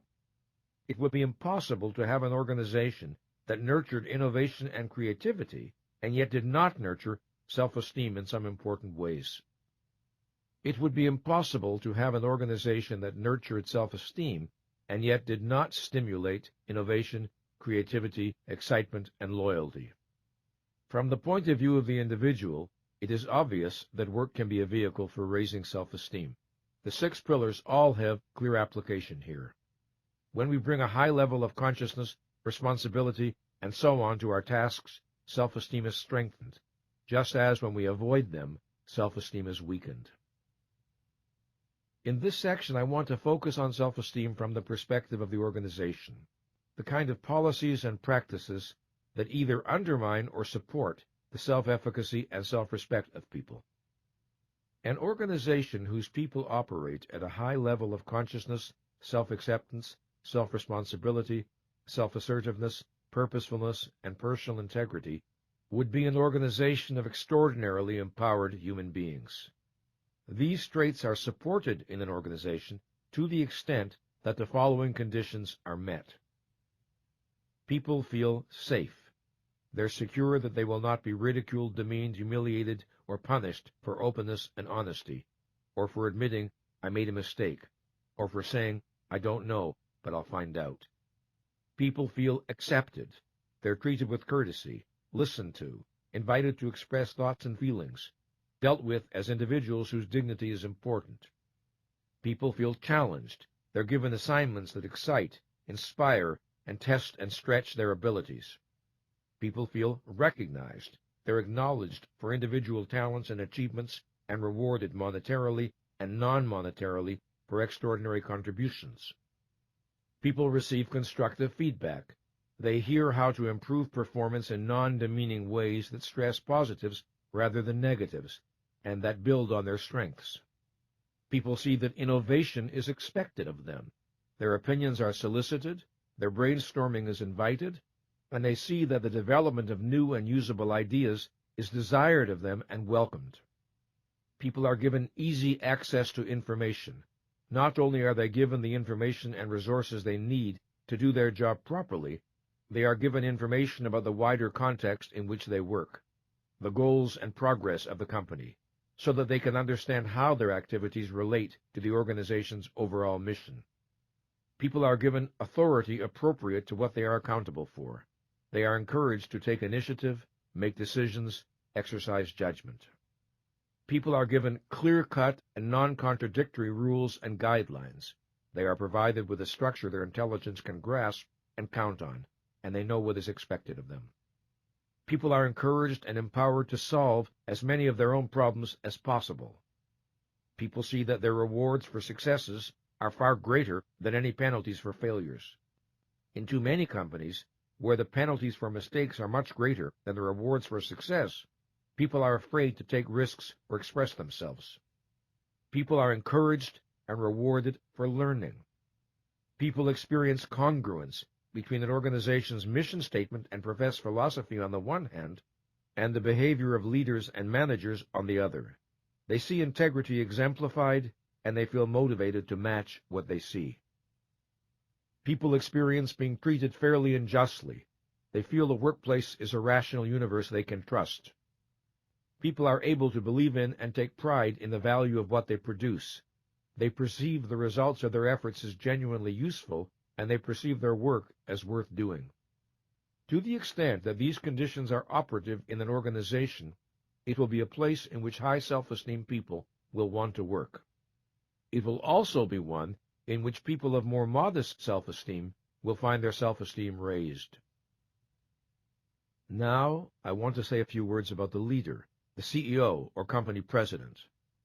The primary function of a leader in a business enterprise is to develop and persuasively convey a vision of what the organization is to accomplish. She or he must also inspire and empower all those who work for the organization to make an optimal contribution to the fulfillment of that vision, and to experience that in doing so, they are acting in alignment with their self-interest. So, the leader must be an inspirer and a persuader. The higher the self-esteem of the leader, the more likely it is that he or she can perform that function successfully. A mind that distrusts itself cannot inspire the best in the minds of others. Neither can leaders inspire the best in others if their primary need arising from their insecurities is to prove themselves right and others wrong. It is a fallacy to say that a great leader should be egoless. A leader needs an ego sufficiently healthy that it does not experience itself as on the line in every encounter. This, so the leader is free to be task and results-oriented, not self-aggrandizement or self-protection-oriented. If degrees of self-esteem are thought of on a scale from 1 to 10, with 10 representing optimal self-esteem and 1 the lowest imaginable, then is a leader who is a 5 more likely to hire a 7 or a 3? Very likely, he or she will feel more comfortable with the 3, since people often feel intimidated by others more confident than themselves. Multiply this example hundreds or thousands of times, and project the consequences for a business. Leaders often do not fully recognize the extent to which who they are affects virtually every aspect of their organization. They do not appreciate the extent to which they are role models. Their smallest bits of behavior are noted and absorbed by those around them, not necessarily consciously, and reflected via those they influence throughout the entire organization. If a leader has unimpeachable integrity, a standard is set that others feel drawn to follow. If a leader treats people with respect, associates, subordinates, customers, suppliers, shareholders, that tends to translate into company culture. For these reasons, a person who wants to work on his or her leadership ability should work on self-esteem. Continual dedication to the 6 pillars and their daily practice is the very best training for leadership, as it is for life. The policies that support self-esteem are also the policies that make money. The policies that demean self-esteem are the policies that sooner or later cause a company to lose money. Why? Simply because when you treat people badly and disrespectfully, you cannot possibly hope to get their best. And in today's fiercely competitive, rapidly changing global economy, nothing less than their best is good enough. One way to deepen our understanding of the themes with which this program has been concerned is to look at self-esteem as it relates to and is affected by culture. Let us begin by considering the idea of self-esteem itself. It is not an idea one finds in all cultures. It emerged in the West only recently, and is still far from well understood. Self-esteem existed in human consciousness thousands of years before it emerged as an explicit idea. Now that it has emerged, the challenge is to understand it. The need for self-esteem is not cultural. The need is inherent in human nature. What is the effect of different cultures and different cultural values on self-esteem? Every society contains a network of values, beliefs, and assumptions, not all of which are named explicitly, but which nonetheless are part of the human environment. Indeed, ideas that are not identified overtly, but are held and conveyed tacitly, can be harder to call into question. This is precisely because they are absorbed by a process that largely bypasses the conscious mind. Everyone possesses what might be called a cultural unconscious, a set of implicit beliefs that reflect the knowledge, understanding, and values of a historical time and place. I do not mean there are no differences among people within a given culture in their beliefs at this level, nor do I mean that no one holds any of these beliefs consciously, or that no one challenges any of them. I mean only that at least some of these beliefs tend to reside in every psyche in a given society, and without ever being the subject of explicit awareness. Throughout human history, Most societies and cultures have been dominated by the tribal mentality. This was true in primitive times, in the Middle Ages, and in socialist and some non-socialist countries in the 20th century. Japan is a contemporary example of a non-socialist nation still heavily tribal in its cultural orientation, although it may now be in the process of becoming less so. The essence of the tribal mentality is that it makes the tribe as such the supreme good and denigrates the importance of the individual. It tends to view individuals as interchangeable units and to ignore or minimize the significance of differences between one human being and another. At its extreme, it sees the individual as hardly existing except in the network of tribal relationships. The individual by him or herself is nothing. The tribal premise is intrinsically anti-self-esteem.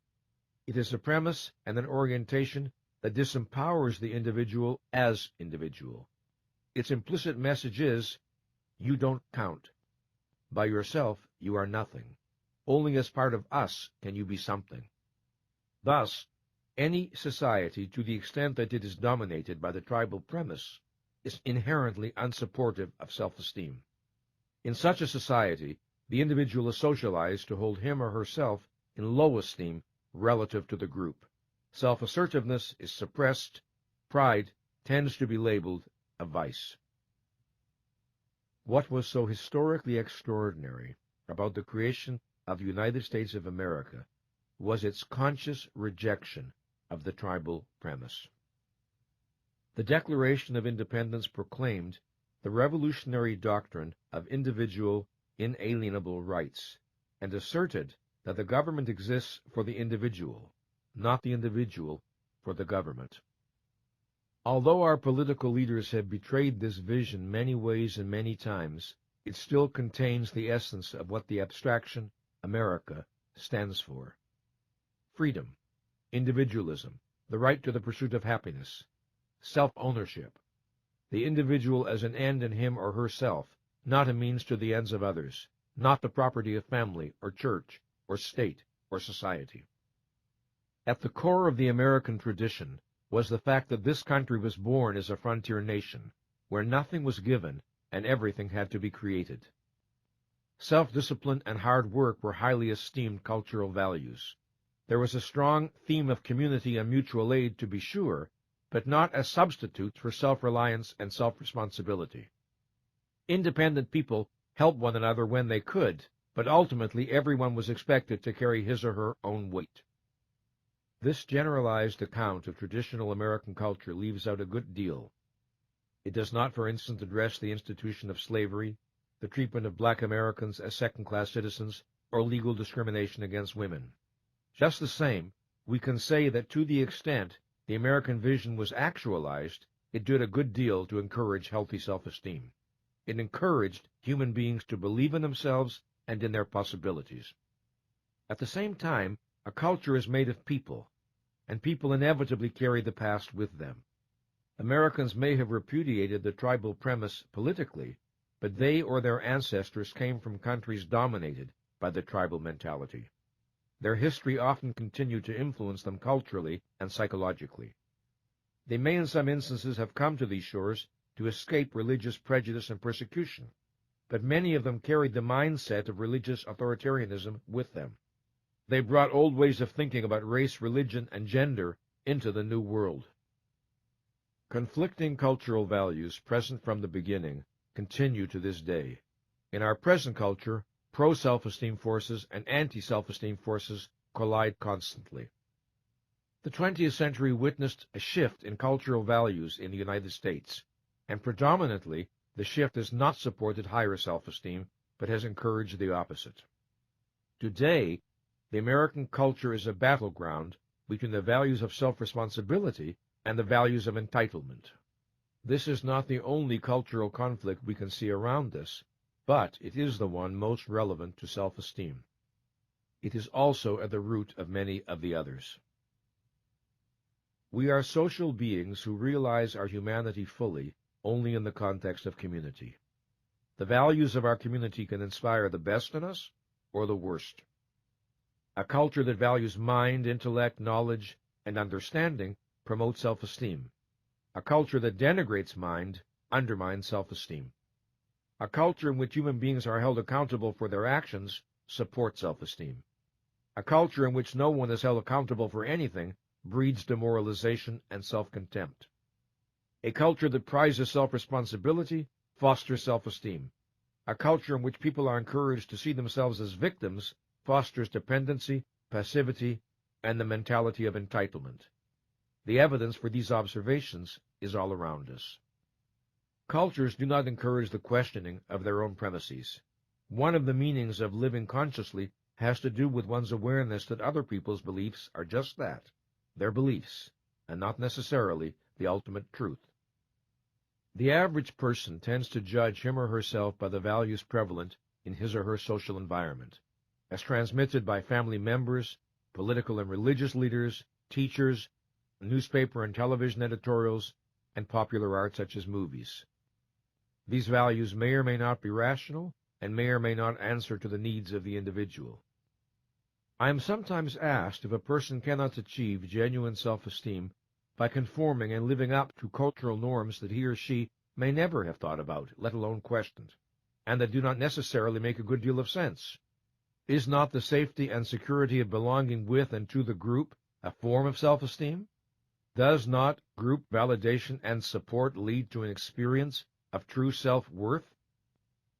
The error here is in equating any feeling of safety or comfort with self-esteem. Conformity is not self-efficacy. Popularity is not self-respect. Whatever its gratifications, a sense of belonging is not equal to trust in my mind or confidence in my ability to master the challenges of life. The fact that others esteem me is no guarantee I will esteem myself. If I live a life of unthinking routine, with no challenges or crises, I may be able to evade for a while the fact that what I possess is not self-esteem, but pseudo-self-esteem. When everything is all right, everything is all right. But that is not how we determine the presence of self-esteem. Genuine self-esteem is what we feel about ourselves when everything is not all right, when we are challenged by the unexpected, when the cocoon of the group can no longer insulate us from the tasks and risks of life. At such moments, our deepest premises reveal themselves. One of the biggest lies we were ever told is that it is supposedly easy to be selfish, and that self-sacrifice takes spiritual strength. People sacrifice themselves in 1,000 ways every day. This is their tragedy. To honor the self, to honor mind, judgment, values, and convictions is the ultimate act of courage. Observe how rare it is, but it is what self-esteem asks of us. The need for self-esteem is a summons to the hero within us. This means a willingness and a will to live the 6 practices when to do so may not be easy. We may need to overcome inertia, face down fears, confront pain, or stand alone in loyalty to our own judgment, even against those we love. No matter how nurturing our environment, rationality, self-responsibility, and integrity are never automatic. They always represent an achievement. We are free to think or to avoid thinking, free to expand consciousness or to contract it, free to move toward reality or to withdraw from it. The 6 pillars all entail choice. Living consciously requires an effort. Generating and sustaining awareness is work. Every time we choose to raise the level of our consciousness, we act against inertia. In electing to think, we strive to create an island of order and clarity within ourselves. The first enemy of self-esteem we may need to overcome is laziness. Laziness is not a term we ordinarily encounter in programs on psychology. And yet, is anyone unaware that sometimes we fail ourselves for no reason other than the disinclination to generate the effort of an appropriate response? Sometimes, of course, laziness is abetted by fatigue, but not necessarily. Sometimes we are just lazy, which means that we do not challenge inertia we do not choose to awaken. The other dragon we may need to slay is the impulse to avoid discomfort. Living consciously may obligate us to confront our fears. It may bring us into contact with unresolved pain. Self-acceptance may require that we make real to ourselves thoughts, feelings, or actions that disturb our equilibrium. It may shake up our official self-concept. Self-responsibility obliges us to face our ultimate aloneness. It demands that we relinquish fantasies of a rescuer. Self-assertiveness entails the courage to be authentic, with no guarantee of how others will respond. Living purposefully pulls us out of passivity into the demanding life of high focus. It requires that we be self-generators. Living with integrity demands that we choose our values and stand by them, whether or not this is pleasant, and whether or not others share our convictions. There are times when it demands hard choices. If one of our top priorities is to avoid discomfort, if we make this a higher value than our self-regard, then under pressure we will abandon the 6 practices precisely when we need them most. The desire to avoid discomfort is not per se a vice, but when surrendering to it blinds us to important realities and leads us away from necessary actions, it results in tragedy. Here is the basic pattern. First, we avoid what we need to look at because we do not want to feel pain. Then our avoidance produces further problems for us, which we also do not want to look at because they invoke pain. Then the new avoidance produces additional problems we do not care to examine, and so on. Layer of avoidance is piled on layer of avoidance, disowned pain on disowned pain. This is the condition of most adults. Here is the reversal of the basic pattern. First, we decide that our self-esteem and our happiness matter more than short-term discomfort or pain. We take baby steps at being more conscious, self-accepting, responsible, and so on. We notice that when we do this, we like ourselves more. This inspires us to push on and attempt to go farther. We become more truthful with ourselves and others. Self-esteem rises. We take on harder assignments. We feel a little tougher, a little more resourceful. It becomes easier to confront discomforting emotions and threatening situations. We feel we have more assets with which to cope. We become more self-assertive. We feel stronger. We are building the spiritual equivalent of a muscle. Experiencing ourselves as more powerful, we see difficulties in more realistic perspective. We may never be entirely free of fear or pain, but they have lessened immeasurably, and we are not intimidated by them. Integrity feels less threatening and more natural. If the process were entirely easy, if there was nothing hard about it at any point, if perseverance and courage were never needed, why then everyone would have good self-esteem. But a life without effort, struggle, or suffering is an infant's dream. We do not have to catastrophize fear or discomfort. We can accept them as part of life, face them, and deal with them as best we can, and keep moving in the direction of our best possibilities. But always will is needed. Perseverance is needed. Courage is needed. The energy for this commitment can only come from the love we have for our own life. This love is the beginning of virtue. It is a launching pad for our highest and noblest aspirations. It is the motive power that drives the 6 pillars. It is the 7th pillar of self-esteem. Audible hopes you have enjoyed this program.